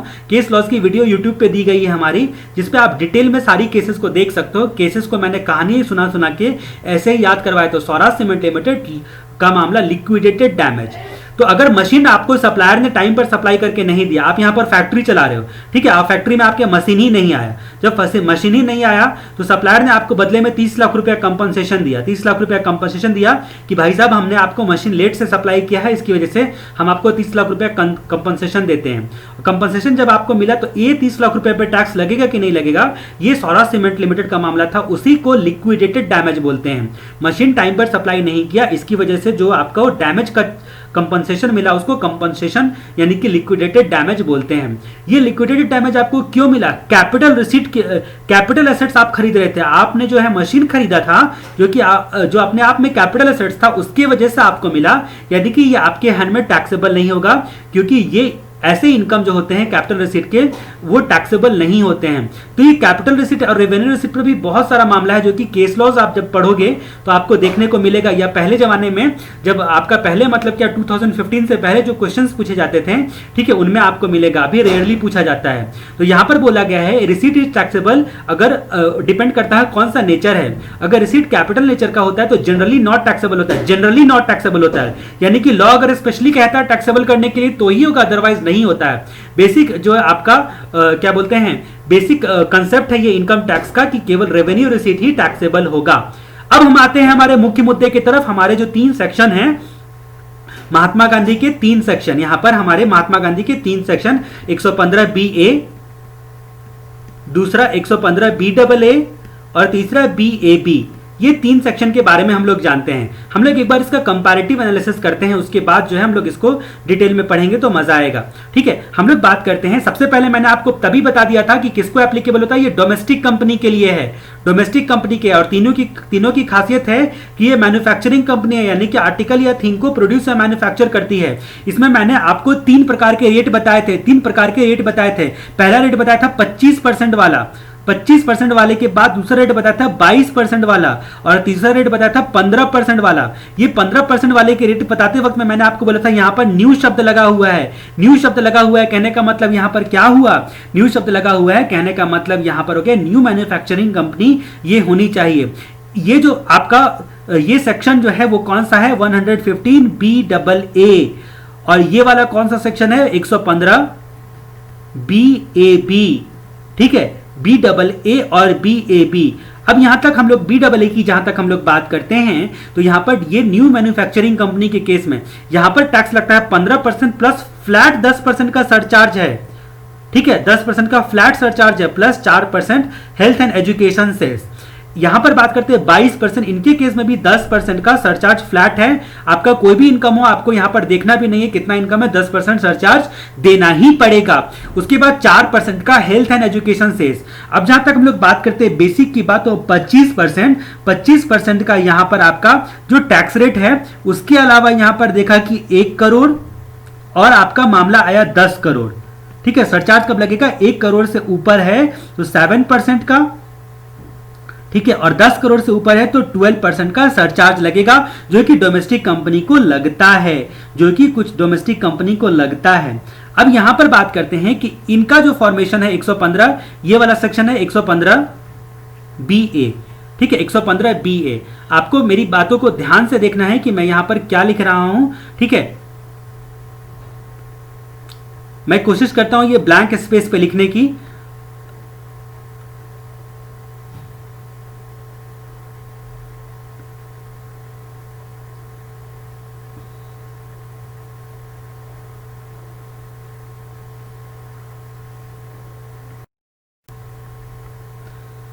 तो यहां पर हम लोग बात करते हैं 3 सेक्शन के बारे में हम लोग बात कर रहे हैं, 115 B A, 115 B double A और 115 बी ए बी। ठीक है, ये महात्मा गांधी के 3 सेक्शन। ठीक है, अब ये 3 सेक्शन कौन कौन से हैं महात्मा गांधी के? पहला सेक्शन हम बात करते हैं 25% प्लस इसमें नॉर्मल सरचार्ज लगेगा जो कंपनी को लगता है। ठीक है, अगर सरचार्ज उनको एप्लीकेबल है तो प्लस हेल्थ एंड एजुकेशन से 4% का। इनके केस में हमने देखा 22% प्लस आपका 12%, सॉरी 10% सरचार्ज फिक्स लगेगा इनको, और plus 4% health and education cess लगेगा। यहाँ पर 15% और यहाँ पर 10% फिक्स सरचार्ज और प्लस 4% एजुकेशन सेस। ये इनका टैक्स रेट है। ठीक है, अब हम लोग इनकी कहानी जो आगे बढ़ाते हैं, इन तीनों की खासियत है ये डोमेस्टिक कंपनी है, दूसरा ये आपका मैन्युफैक्चरिंग कंपनी है। ठीक है, 115 बीए वाला बोलता है कि अगर 1 मार्च 2016 के बाद इनकॉर्पोरेशन हुआ है, 1 मार्च 2016 ऑन और आफ्टर, ठीक है, 1 मार्च 2016 के बाद इनकॉर्पोरेशन हुआ है, तो यहां पर बोलता है 1 अक्टूबर 2019, 1 अक्टूबर 2019 के बाद इनकॉर्पोरेशन हुआ है। और ये 115 बी डबल ए बोलता है कि ऑलरेडी आप कंपनी हो, एनी टाइम आपका इनकॉर्पोरेशन से हमको कोई मतलब नहीं है, यानी कि ये वाला एक ऑप्शन है, बी डबल ए वाला एक ऑप्शन है। ठीक है, अब ये 115 बीए क्या बोलता है कि जब आप रिटर्न फाइल करने के लिए जा रहे हो उससे पहले आपको ये ऑप्शन आपको ले लेना है। इसके तहत आप 25% वाला ऑप्शन आपको ले लेना है रिटर्न फाइल करने के डेट से पहले ही, वो भी फर्स्ट रिटर्न के साथ ही। ये वाला भी बोलता है कि भैया तुमको फर्स्ट रिटर्न के साथ ही तुमको ये ऑप्शन ले लेना पड़ेगा, फर्स्ट रिटर्न के साथ ही, यानी कि 1 अक्टूबर 2019 के बाद जो इनका पहला रिटर्न आएगा उस रिटर्न के साथ ही ये ऑप्शन ले लेना है। एक बार ये ऑप्शन ले लिया, 115 बीए कहता था, 115 बीए कहता था कि अगर एक बार ये ऑप्शन ले लिया तो जिंदगी भर तुमको हमारे ही सेक्शन में टैक्स देना पड़ेगा एनी टाइम। लेकिन यहां पर भी एक्सेप्शन बोल दिया कि आप 115 बी डबल ए ऑप्ट कर सकते हो, यानी कि बीए वाला बी डबल ए में शिफ्ट कर सकता है। एक ऑप्शन दे दिया फाइनेंस एक्ट 2019 में इनको, 115 बीए वाले को, कि आप 115 बी डबल ए में शिफ्ट कर सकते हो। ठीक है, बीएबी में शिफ्ट नहीं कर सकते हो, बी डबल ए में केवल शिफ्ट कर सकते हो। तो ये ऑप्शन आपको कब लेना है? रिटर्न फाइल करने के डेट तक लेना है। ठीक है, ये बात हम लोगों ने यहां पर जानी। अब जहां तक बात करते हैं कि ये इनकॉर्पोरेशन डेट इसमें नहीं है बीच वाले में, और यहां पर 1 अक्टूबर 2019 के बाद जो पहला रिटर्न होगा तब आपका ऑप्शन आपको ले लेना है। ये 1 अक्टूबर 2019 के बाद जो आपका रिटर्न फाइल करने का डेट होगा उस हिसाब से आपको जो है ऑप्शन उससे पहले ले लेना है। एक बार ऑप्शन ले लिया तो विड्रॉ नहीं कर सकते हो, लेकिन ये बी डबल ए में ऐसी सीमा नहीं है, ये कोई भी ले सकता है। जो फ्री कंपनी है, जो फ्री डोमेस्टिक मैन्युफैक्चरिंग कंपनी है, वो कभी भी इनकॉर्पोरेशन हुआ है, कुछ भी करता हो, पहले कोई भी हो सकता है कि आप जैसे कंपनीज को आपने देखा बहुत सारे अलग अलग सेक्शन होंगे जिसमें आपको मिलेगा कि कंपनीज को जो है ना पहले 5 सालों तक जो है, आप अगर स्पेशल इकोनॉमिक जोन में हो तो आपको टैक्स नहीं लगेगा। तो एक काम करो, पहले 5 साल तक आप वो बेनिफिट ले लो, बाद में हमारा दरवाजा खटखटा लेना और 22% का लोअर रेट टैक्स देना। ठीक है, ये बात ये अलाउ करता है कि आप पहले, जरूरी नहीं कि फर्स्ट टाइम में ही आप हमारे पास ही आने वाले हो, लेकिन बाकी सब के केस में बोलता है कि पहली बार में ही आपको बीए या फिर बीएबी के पास आना पड़ेगा। बीए से केवल एक ही दरवाजा खुलता है जाने का, बी डबल ए का दरवाजा खुलता है। बीए के बाद आप केवल बी डबल ए कर सकते हो, बाकी कुछ नहीं कर सकते हो, यानी कि एक बार ये ऑप्शन ले लिया फिर कोई ऑप्शन आप नहीं ले सकते हो। ठीक है, अब यहां पर बात करते हैं कि यही एकमात्र ऐसा क्लॉज है 115 बीए जिसमें मैट एप्लीकेबल होता है, MAT minimum alternate tax applicable होता है, यानी कि 115 115 जेबी का सेक्शन एप्लीकेबल होता है। यानी कि अब मैट एप्लीकेबल होगा तो आप मैट का जो क्रेडिट होता है, मैट का क्रेडिट भी ले सकते हो। यानी कि 115 JAA में मैट चैप्टर में आप देखोगे मैट का क्रेडिट होता है, ये क्रेडिट भी आप ले सकते हो। ये कहानी हम लोग मिनिमम अल्टरनेट टैक्स चैप्टर में देखेंगे। यहां पर हम लोग बात करते हैं कि 115 BAA और 115 BAB में कहता है कि आपको मैट नहीं मिलेगा, no MAT, minimum alternate tax नहीं लगेगा। ठीक है, यानी कि मैट नहीं लगेगा तो क्रेडिट भी नहीं मिलेगा। अब ये सर्कुलर 29/2019 इसी बात को क्लियर करता है कि आपको मैट का क्रेडिट भी नहीं मिलेगा, क्योंकि आपका ऑलरेडी अगर आप शिफ्टिंग कर रहे हो, यानी कि आप कोई भी पहले दूसरी कंपनी थी जिसके लिए आपको मैट मिलता था, लेकिन अब आप स्विच कर रहे हो 115 BAA में, तो आपका पहले अगर कोई मैट था तो वो लैप्स कर जाएगा। ऐसा सर्कुलर 29/2019 कहता है कि आपका मैट लैप्स हो जाएगा। ये 115 BAB की जहां तक बात करते हैं तो इसमें मैट तो लगेगा ही नहीं, क्योंकि ये इनकॉर्पोरेशन से पहले ही से ये न्यू कंपनी है। ठीक है, न्यू कंपनी है तो इसमें जो है मैट नहीं लगेगा। और जब मैट लगेगा ही नहीं, इनकॉर्पोरेशन से ही आपको मैट नहीं लग रहा है, तो क्रेडिट्स का सवाल ही नहीं उठता, क्रेडिट आपको कहां से मिलेगा। ठीक है, तो ये सारी कहानी जो है हम लोगों ने देखी। अब जहां तक बात करते हैं, यहां पर हम लोग बात करते हैं कि ये माइग्रेशन की बात हम लोगों ने कर ली। बीए वाला BAA में जो है वो स्विच कर सकता है। उसके अलावा BAB में कुछ और स्पेसिफिक कंडीशन जो कि अलग अलग कंडीशन है, जो कि बाकी दोनों में नहीं है। ये कौन कौन से एक एक्स्ट्रा कंडीशन है BAB वाले में? न्यू मैन्युफैक्चरिंग कंपनी की बात जहां तक हम लोग करते हैं तो इसके मैंने आपको बोला था कि ये न्यू कंपनी होनी चाहिए। न्यू का मतलब ये स्प्लिटिंग अप वगैरह से नहीं बना चाहिए, एग्जिस्टिंग कंपनी को तोड़ के नहीं बना चाहिए, स्प्लिट अप वगैरह सबसे नहीं बना हुआ होना चाहिए। नई का नई मतलब नया कंपनी होना चाहिए। ठीक है, यहां पर आपका plant and machinery new use करेगा, न्यू, यानी कि आपका सेकंड हैंड नहीं चलेगा, सेकंड हैंड नहीं चलेगा, ऑलरेडी यूज किया हुआ नहीं चलेगा। बिल्डिंग अगर पहले से यूज किया है, ठीक है, तो चलेगा, बिल्डिंग का न्यू होना अनिवार्य नहीं है। लेकिन एनी बिल्डिंग एक्सेप्ट अगर अर्लियर यूज कर चुके हो आप, बिल्डिंग के बाद पहला बार इनकम टैक्स में ऐसा बताया गया कि बिल्डिंग को बोला गया कि पुरानी बिल्डिंग में अगर आप पहले से यूज करते थे, किस चीज के लिए, होटल बोलकर, होटल चलाने के लिए अगर आप बिल्डिंग का यूज करते थे, तो आपको BAB का न्यू क्लॉज का आपको बेनिफिट नहीं मिलेगा। 15% वाला बेनिफिट इसलिए कह रहे हैं क्योंकि यहां पर लोअर रेट का टैक्स है। ठीक है, तो यहां पर बोला होटल और कन्वेंशनल सेंटर, अगर ये बिल्डिंग चलाते थे तो यहां पर कोई भी बिल्डिंग चलेगा, लेकिन होटल या कन्वेंशनल सेंटर वाला अर्लियर यूज किया गया है तो नहीं चलेगा।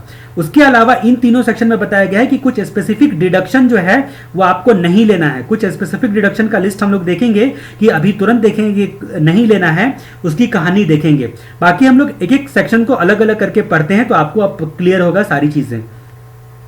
यहां पर सबसे पहले हम लोगों ने देखा 115 BA टैक्स यहां पर 25% का लगेगा कुछ डोमेस्टिक कंपनी पे। 115 BA क्या बोलता है, आपका 17-18 असेसमेंट ईयर में इंसर्ट किया गया था, जिसमें बोला गया था कि कुछ कंडीशन सेटिस्फाई करोगे तो आपको मात्र 25% का टैक्स देना पड़ेगा, प्लस सरचार्ज आपको नॉर्मली लगेगा, यानी कि 1 करोड़ से ऊपर आपको 7% का और आपका 10 करोड़ से ऊपर 12% का, plus health and education cess लगेगा। SSC is a domestic company. अगर आप डोमेस्टिक कंपनी हो तो आपने 115 BAA और BAB ऑप्ट नहीं किया है तो, ठीक है, नॉट ऑप्टिंग ये वाला नया डाला गया क्योंकि इसमें क्लियर बोल दिया गया कि आप BA का मतलब तीनों सेक्शन का एक साथ तो बेनिफिट नहीं ले सकते हो ना, इसलिए ये बात बोल दिया गया। कंपनी जो इनकॉर्पोरेशन हुआ हो 1 अप्रैल 2016 के बाद हुआ हो, कंपनी इंगेज नहीं हो किसी भी बिजनेस में अदर दैन आर्टिकल 3 का मैन्युफैक्चरिंग करने में, या फिर उसके रिलेशन में जो आप या डिस्ट्रीब्यूशन के रिलेशन में अगर आप कोई रिसर्च करते हो तो चलेगा, रिसर्च कर दोगे तो भी चलेगा, लेकिन आपका जो भी आपका आर्टिकल थिंग मैन्युफैक्चर करते हैं या करोगे, ठीक है, उसके डिस्ट्रीब्यूशन के रिस्पेक्ट में आप जो काम कर सकते हो। Total income of the company is computed without claiming additional depreciation. अब यहां पर कुछ चीजों का डिडक्शन नहीं लेना है आपको, ठीक है, यही बात यहां पर बताई गई। Deduction under 10AA, 32AC, AD, 35AB, 35ABA और ये कुछ साइंटिफिक रिसर्च का डिडक्शन, ये सारे लिस्ट दिए गए हैं। ठीक है, 80H से लेकर 80TT accept 80JJAA। Deduction chapter में मैं एक कहानी सुनाऊंगा, जग में आया न्यू वर्कर, यानी कि न्यू एडिशनल एम्प्लॉय के केस में आपको एडिशनल जो एम्प्लॉय कॉस्ट होता है उसका 30% का डिडक्शन मिलता है। तो नॉट बीइंग, यानी कि ये वाला को छोड़कर बाकी आपको ये सारे डिडक्शन नहीं लेने हैं, ये सारे कोई भी डिडक्शन या बेनिफिट्स आपको नहीं मिलेंगे। ठीक है, अगर आप इन शर्त पे राजी हो तभी आपको 115 BA के तहत आपको 25% के रेट से टैक्स देना है। दूसरी बात यहां पर बताई गई है कि अगर ये सारे डिडक्शन की वजह से लॉस कंप्यूट हो रहा है, ये सारे डिडक्शन वगैरह की वजह से लॉस कंप्यूट हो रहा है। तो जो आपका इनकम कंप्यूट करेंगे हम 115 BA के लिए टैक्स चार्ज करने के लिए, the total income of company is calculated without adjusting brought forward loss from any earlier year. पहले के लॉस को हम ब्राउट फॉरवर्ड किए बिना आपका टोटल इनकम कंप्यूट करेंगे। If such loss pertain to deduction under aforesaid section, यानी कि ये सारे सेक्शन की वजह से अगर लॉस हो रहा है तो भैया हम उसको कैरी फॉरवर्ड और सेट ऑफ किए बिना आपका जो है टैक्स कैलकुलेट करेंगे, इनकम कैलकुलेट करेंगे। ठीक है, ये शर्तों पे आपको राजी होना पड़ेगा। ठीक है, यानी कि moreover such loss will not be carry forward. ठीक है, तो यहां पर बात करते हैं, ये सारे कंडीशन अगर सेटिस्फाई होते हैं तो उस सिचुएशन में आप 25% के रेट से टैक्स दोगे, 25% के रेट से उस सिचुएशन में आप टैक्स दोगे। ठीक है, this option shall be exercise on or before due date for the furnishing return of income which the company is required to furnish under act. यानी कि आपका जो पहला रिटर्न होगा उस वक्त जो है आपको बताना पड़ेगा। आप एक ये ऑप्शन ले रहे हो, जैसे ही ये ऑप्शन आपने एक्सरसाइज किया गया आप इसको विड्रॉ नहीं कर सकते हो, लेकिन आप स्विच कर सकते हो ये वाले क्लॉज में, 115 BBA वाले में क्लॉज में स्विच कर सकते हो। अब हम लोग 115 BBA की कहानी को पढ़ते हैं। ये क्या बोलता है, not standing anything contain in the act, पूरे एक्ट को ओवरराइड करते हुए बोला गया। ठीक है, but subject to the provision of this chapter other than those mention in 115 BA और BAB। यानी कि ये दोनों सेक्शन में आप जा रहे हो तो फिर आपको 115 BAA नहीं मिलेगा। ये वाला 25% वाला महात्मा गांधी और ये BAB आपका 15% वाला महात्मा गांधी सेक्शन। ठीक है, the income tax payable in respect of total income of the person being domestic company, यहां पर डोमेस्टिक कंपनी होनी चाहिए। ठीक है, आपका ठीक है ऑन और आफ्टर 1 अप्रैल 2020 जो भी आपका असेसमेंट ईयर फॉल कर रहा है, क्योंकि ये नया है आपका असेसमेंट ईयर 2021 से जो है ये क्लॉज डाला गया, इसलिए यहां पर ये बात बोली गई है। तब आपको कितना टैक्स देना पड़ेगा, 22% का टैक्स देना पड़ेगा। इसमें आपका फिक्स्ड कितना होगा, सरचार्ज होगा 10% का और हेल्थ एंड एजुकेशन सेस होगा। कुछ कंडीशंस आपको पूरे करने पड़ेंगे कि ये सब जो लिस्ट दिया गया है वो सब रिडक्शन आपको नहीं मिलेगा एक्सेप्ट 80 JJAA, ये वाला आपको मिलेगा। ठीक है, जग में आया न्यू वर्कर वाला जो कहानी है उसका डिडक्शन आपको मिलेगा, जो कि हम लोग डिडक्शन चैप्टर में देखेंगे, या फिर जग में आया न्यू वर्कर की कहानी क्या है, 80 JJAA की कहानी। ठीक है, without set of any loss आपका जो भी यहां पर यही कंडीशन फिर से रिपीट करा है जो आपने BA में देखा था। यहां पर बोला गया था कि जो आपका इनकम कंप्यूट किया जाएगा जिस पर आपसे हम मांग रहे हैं 22% का टैक्स का रेट, वो लॉस कैरी फॉरवर्ड अगर इन सब वजहों से हुआ है तो उसको हम लोग एडजस्ट नहीं करेंगे। वो लॉस आप समझ लो लैप्स हो गया, आपका कैरी फॉरवर्ड नहीं होगा। चाहे एक्ट में कुछ भी बोला गया उसको ओवरराइड करते हुए पहले ही बोल दिया गया। ठीक है, उसके अलावा बोला गया आपको एडिशनल डेप्रिसिएशन भी नहीं लेना है। सेक्शन 32 का डेप्रिसिएशन में जो आपका एडिशनल डेप्रिसिएशन होता है वो सारी चीजें नहीं लेनी है।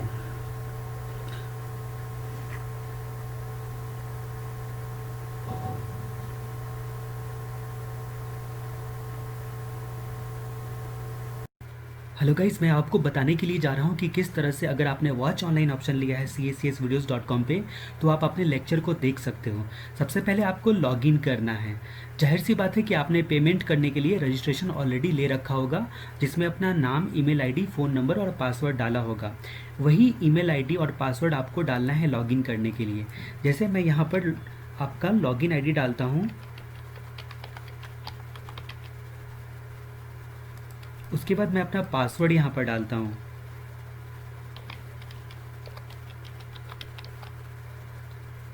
अब यहाँ पर मैं लॉगिन कर लूँगा।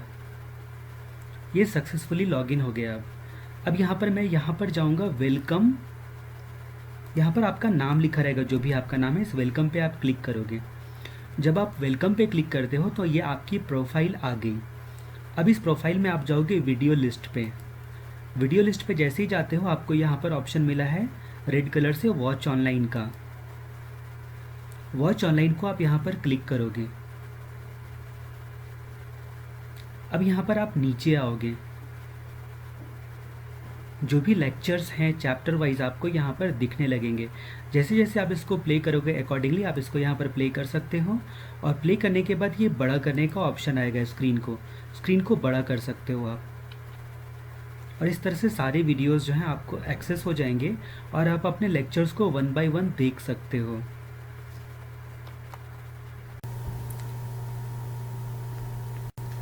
तो यहाँ पर एडिशनल डेप्रिसिएशन को कहा गया है कि आप एडिशनल डेप्रिसिएशन नहीं ले सकते हो, ठीक है। यहाँ पर बाकी सारे डिडक्शन जो है वो ले सकते हो, डेप्रिसिएशन ले सकते हो, बट ये जो लिस्ट में बताया गया है वो नहीं ले सकते हो आपका इनकम कंप्यूट करने के लिए।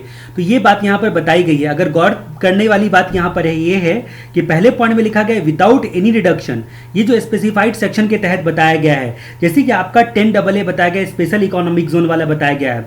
उसके बाद आप देख सकते हो 32AD बताया गया है, ये आपका इन्वेस्टमेंट से रिलेटेड होता है। 35AD भी बताया गया है। 32AD के साथ साथ ये ऑर्डर में आप याद रखोगे तो याद रहेगा, 32AD के बाद 35AD बताया गया है। उसके बाद 33 का सीरीज याद करो, 33AB, 33ABA, ठीक है। ये आपका कुछ जो स्किल जो डेवलपमेंट वगैरह सब पर जो खर्चा किया जाता है, ठीक है, या 33AB जो आपका tea coffee rubber development account में जो पैसा जमा किया जाता है उस पर डिडक्शन मिलता है। जो सेक्शन 35 बोलता है, बाकी 35 ये साइंटिफिक रिसर्च में आपको देखने को मिलेगा। चैप्टर 6A तो आपको पता ही है कि जो डिडक्शन का जो आपका चैप्टर होता है वो, इसमें केवल बोलता है 80JJA मिलेगा। फिर यहाँ पर बोला गया है कि आप कैरी फॉरवर्ड और सेट ऑफ नहीं कर सकते उन लॉसेस को जो इन सब डिडक्शन की वजह से लॉस में कन्वर्ट हुआ है, ठीक है। उसके बाद बोला गया बाई क्लेमिंग डेप्रिसिएशन, आप डेप्रिसिएशन तो ले सकते हो, आप डेप्रिसिएशन तो सेक्शन 32 वाला ले सकते हो, लेकिन आप ये क्लॉज 2A यानी कि एडिशनल डेप्रिसिएशन को नहीं लोगे। ये क्लॉज 2A यानी कि एडिशनल डेप्रिसिएशन को आप नहीं लोगे, ये बात बताई गई है यहाँ पर। तो इन सारी चीजों को जो है आपने यहाँ पर जाना कि किस तरह से आपको क्या क्या कंडीशंस पूरे करने पड़ेंगे किस सेक्शन के तहत। तो 115BAA के 22% का आपको डिडक्शन क्लेम करने के लिए, ठीक है। उसके अलावा कुछ बेसिक बातें आपने जानी कि आपका यहाँ पर आपने क्या जाना कि आपका 10% जो है वो सरचार्ज लगेगा इरिस्पेक्टिव ऑफ कोई भी आपका लिमिट हो। आपका रिटर्न का डेट जो है उससे पहले आपको, ये जरूरी नहीं है फर्स्ट रिटर्न हो, आपका कोई भी रिटर्न हो सकता है, उससे पहले आपको ये ऑप्शन एक्वायर कर लेना है। ये 139(1) के डेट से पहले आपने जो ऑप्शन 115BAA वाला आपने ले लिया, तो एक बार ये ऑप्शन लेने के बाद आप उसको विड्रॉ नहीं कर सकते हो। यहाँ पर मैट पे करने की जरूरत नहीं है। सर्कुलर बोलता है कि अगर इस दिन आपका कोई भी मैट अवेलेबल होगा तो वो लैप्स कर जाएगा। उसके अलावा बहुत सारे डिडक्शन के बारे में बताया गया, वो आप नहीं ले सकते हो, ठीक है ना। उसकी वजह से जो लॉस आया है उसको कैरी फॉरवर्ड करके इनकम कंप्यूट कर सकते हो, ठीक है। तो ये सारी बातें आपने देखी। अगला प्रोविजन आपका बोलता है 115BAB का, ये 15% टैक्स वाला बोलता है। इस 15% में सरचार्ज आपका 10% से ऐड करना है, प्लस हेल्थ एंड एजुकेशन से 4% ऐड करना है। ये जो 10% का सरचार्ज है वो आपका फिक्स्ड है, चाहे आपका कोई भी सिचुएशन हो, आपको ये 10% जो है वो फिक्स्ड है, आपको देना ही पड़ेगा। सरचार्ज इस 15% पे देना ही पड़ेगा। ये कहानी आप लोगों ने पहले देखी थी। यहाँ पर कुछ चीज़ें हम लोग देखते हैं कि कंपनी का इनकॉर्पोरेशन कब होना चाहिए। 1 अक्टूबर 2019 के बाद जो है वो इनकॉर्पोरेशन होना चाहिए, लेकिन 31 मार्च 2023 से पहले ही 31 मार्च 2023 से पहले ही ये जो कंपनी है वो स्प्लिटिंग अप या रिकंस्ट्रक्शन ऑफ एग्जिस्टिंग बिजनेस वगैरह से नहीं बना हुआ होना चाहिए, ठीक है, बना हुआ होना चाहिए। लेकिन अगर मान लीजिए कि वो आपका स्प्लिटिंग अप या रिकंस्ट्रक्शन से बना हुआ है, provided this condition shall not apply, अगर 33B करके एक क्लॉज है उसके तहत रिवाइव किया गया है, ठीक है, सेक्शन 33B के तहत कंडीशन को पूरा करते हुए अगर कोई भी बिजनेस का रीएस्टेब्लिशमेंट, रिकंस्ट्रक्शन या रिवाइवल हुआ है तो उस परिस्थिति में चलेगा। उस परिस्थिति में आपका यहाँ पर क्या चलेगा, यहाँ पर आपका रिकंस्ट्रक्शन या स्प्लिटिंग अप भी चलेगा। अदरवाइज कंपनी पूरा का पूरा प्योर नई कंपनी होनी चाहिए, ठीक है। उसके बाद दूसरी बात बोली गई कि प्लांट एंड मशीनरी पुराना यूज नहीं करोगे, प्लांट एंड मशीनरी पुराना यूज नहीं करोगे, ठीक है।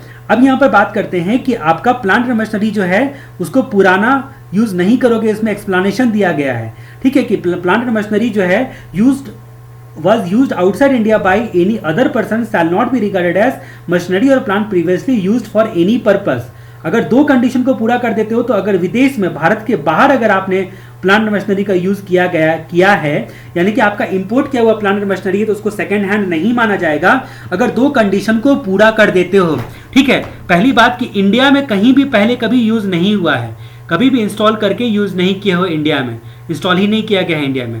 दूसरा कि imported into India from the country outside India, Bharat के बाहर से आपने प्लांट मशीनरी को लाया है, ठीक है, ठीक है, यहाँ पर भारत के बाहर से लाया है। No deduction on account of depreciation in respect of machinery और प्लांट, आपने कभी भी जो है डेप्रिसिएशन वगैरह बोलकर उस मशीनरी पर कोई डिडक्शन नहीं लिया हो इनकम टैक्स एक्ट के तहत, ये भी सीमा है। अब ये पॉइंट इसलिए ऐड करना जरूरी था कि आपने इंस्टॉल तो नहीं किया है, बाहर से भी लाया है, लेकिन आपको पता है सेक्शन 32 बोलता है कि स्टैंड बाई जो मशीन होता है उस पर भी डेप्रिसिएशन मिलता है। इसकी वजह से बोला गया कि कोई डिडक्शन भी आपने नहीं लिया गया हो, इसलिए ये क्लॉज जो है वो डाला जरूरी था। एक्सप्लेनेशन 2 बोलता है कि आपका previously use for any purpose is put to use by company and total value of such plant and machinery does not exceed 20% of total value. पुराना चलेगा लेकिन आपका 20% तक जो है वो ओल्ड चलेगा, ठीक है। या तो इंपोर्टेड वाले के लिए ये कंडीशन पूरा करो, ठीक है, जो इंपोर्टेड के क्राइटेरिया में आता है, बाहर से आया है, ठीक है। बाकी प्लांट एंड मशीनरी के केस में बोला कि 20% तक पुराना चलेगा। उसके बाद बिल्डिंग के बारे में बोला गया, बिल्डिंग के बारे में बोला गया कि उसने प्रीवियसली होटल या कन्वेंशनल सेंटर के नाम पर यूज नहीं होना चाहिए बिल्डिंग, ठीक है। फिर बिल्डिंग के केस में एक्सप्लेनेशन करके बोला गया for the purpose of this subsection the expression conventional centre and hotel shall have meaning respectively, जो आपका अलग अलग क्लॉज में बताया गया है, जो कि आपका डिडक्शन चैप्टर में 80 आईडी करके मिलेगा, ठीक है। वहां पर जो मीनिंग बताया गया है, ये मीनिंग आपको याद रखना जरूरी नहीं है, बस वही मीनिंग होटल का लिया जाएगा, ठीक है। फिर दूसरी बात बोली गई है कि जो कंपनी का बिजनेस है वो any business other than manufacturing और प्रोडक्शन ऑफ आर्टिकल या थिंग, या फिर उसके रिलेशन में रिसर्च या डिस्ट्रीब्यूशन के रिस्पेक्ट में, या तो प्रोडक्शन मैन्युफैक्चर का काम करते हो या उसके रिस्पेक्ट में रिसर्च करते हो, या फिर उसका डिस्ट्रीब्यूशन के रिस्पेक्ट में कुछ काम करते हो, ठीक है, तो वो चलेगा, बाकी कोई काम नहीं होना चाहिए। फिर बोला गया कि जो आपका टोटल इनकम कंप्यूट किया जाएगा वो ये सारी डिडक्शन आपको उसमें जो है नहीं मिलेंगे। इन सारी डिडक्शन की वजह से जो लॉस कैरी फॉरवर्ड आया है उसको भी हम एडजस्ट नहीं करेंगे, ठीक है। सेक्शन 32 का डेप्रिसिएशन क्लेम कर सकते हो लेकिन एडिशनल डेप्रिसिएशन नहीं ले सकते हो, ठीक है। ये सारी चीजें जो है यहां पर बताई गई है। फिर यहां पर एक बात और दी गई है, where it appears to assessing officer, अगर असेसिंग ऑफिसर को लगा, ठीक है, कि कंपनी का अदर पर्सन के साथ कनेक्शन है या फिर अदर रीजन उनको लगा कि इस तरह से ट्रांजैक्शन को अरेंज किया है इन लोगों ने, ठीक है, कि आपका जो ऑर्डिनरी प्रॉफिट से ज्यादा कमा के लोअर रेट वाले स्लैब में आ रहे हैं, मतलब इन लोगों ने आपस में प्लानिंग ऐसी की है कि चलो हम लोग प्लानिंग करके 15% स्लैब वाले में आएंगे। ये किसको शक हुआ? असेसिंग ऑफिसर को लगा, ठीक है। तो असेसिंग ऑफिसर कंप्यूट करेगा प्रॉफिट खुद से for the purpose of this section, खुद से कंप्यूट करेगा आपका जो असेसिंग ऑफिसर होगा, ठीक है। अब यहां पर बात करते हैं कि आपका एक सेक्शन 92BA है, ये आपका क्या बोलता है, डोमेस्टिक ट्रांसफर प्राइसिंग चैप्टर में आपको ये पढ़ना है, ठीक है। ट्रांसफर प्राइसिंग चैप्टर में ये पढ़ना है। इसको यहां पर क्या बोला गया कि अकॉर्डिंगली ट्रांसफर प्राइसिंग के नियम के तहत यहां पर आर्म्स लेंथ प्राइस के हिसाब से असेसिंग ऑफिसर डिटरमाइन करेगा सारी चीजों को। तो ये सारे सेक्शन को मैं आगे चलकर भी चैप्टर में कई जगह चर्चा करने वाला हूं, इसलिए फिलहाल मैं होल्ड कर रहा हूं क्योंकि यहां पर ट्रांसफर प्राइसिंग और ये सारे कंसेप्ट भी आपको देखने को है, ठीक है। Provided in case aforesaid arrangement, अगर स्पेसिफाइड डोमेस्टिक ट्रांजैक्शन के रिस्पेक्ट में ये अरेंजमेंट किया गया है तो आपका प्रॉफिट जो है वो आर्म्स लेंथ प्राइस डिटरमाइन किया जाएगा। ट्रांसफर प्राइसिंग चैप्टर में आप देखोगे कि आप कैसे कैसे आर्म लेंथ प्राइस डिटरमाइन करता है जो आपका प्रॉपर ऑफिसर होता है वो, तो ये आर्म्स लेंथ प्राइस के हिसाब से प्राइस डिटरमाइन किया जाएगा। अगर असेसिंग ऑफिसर को शक हुआ तो आपका वाला प्रॉफिट नहीं लेगा बल्कि ट्रांजेक्शन की वैल्यू आर्म्स लेंथ प्राइस के हिसाब से मानेगा, domestic transaction specified domestic transaction मान के उसको, और वही वाला नियम एप्लीकेबल होगा। मैं जानकारी के लिए आपको बता दूं, ये जो स्पेसिफाइड डोमेस्टिक ट्रांजैक्शन है ट्रांसफर प्राइसिंग चैप्टर में, ये इनकम टैक्स डिपार्टमेंट के हित में है, यानी कि ये इनकम टैक्स डिपार्टमेंट को जिससे फायदा पहुंचेगा उसको पहुंचाने की पूरी कोशिश की गई है इन सेक्शन के तहत, ठीक है। ये जो ऑप्शन आपको लेना है वो आपको रिटर्न फाइल करने के डेट से पहले ही आपको उस डेट तक आपको ये ऑप्शन जो है वो ले लेना है, यानी कि आपका first return furnishing the first word यहाँ पर लगा हुआ है, ठीक है। BAB में जो महात्मा गांधी का तीसरा सेक्शन है BAB वाला, उसमें बोला गया फर्स्ट रिटर्न जब आप फाइल करते रहोगे भाई साहब उसी वक्त आपको ये ऑप्शन ले लेना है। जब आप प्रीवियस ईयर 1 अप्रैल 2020 में अगर आपने कमेंसमेंट किया है, ठीक है, जो अक्टूबर 2019 का डेट बताया गया है, तो आपका जो 2020 में आपका रिटर्न फाइल करने का डेट आएगा, ठीक है, उस डेट तक आपको ये एक्सरसाइज कर लेना है। जैसे ही ऑप्शन एक्सरसाइज कर लिया आप इसको विड्रॉ नहीं कर सकते हो, एनी केस आप इसको विड्रॉ नहीं कर सकते हो किसी भी प्रीवियस ईयर में। मैं उम्मीद करता हूं कि ये चैप्टर आपको समझ में आया होगा, थोड़ा सा कंफ्यूजन आपको हो रहा होगा ये जो नए सेक्शन आए हैं उसके रिस्पेक्ट में, जहां पर हम लोग आगे चलकर अभी ये क्योंकि मैंने इसको चैप्टर नंबर 1 में ही डाला है क्योंकि ये इंपॉर्टेंट सेक्शन है और क्योंकि मैंने डोमेस्टिक कंपनी की चर्चा की, हम लोग टैक्स रेट की चर्चा कर रहे थे।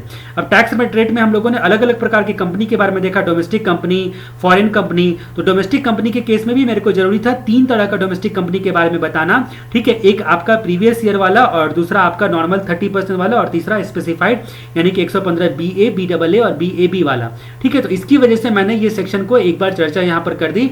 बाकी कहानी को हम लोग आगे किसी चैप्टर में, कई चैप्टर में आपको उसका इफेक्ट देखने को मिलेगा, ठीक है, जिसको हम देखेंगे। उम्मीद करता हूं कि ये वीडियोस आपको पसंद आया होगा। Thank you.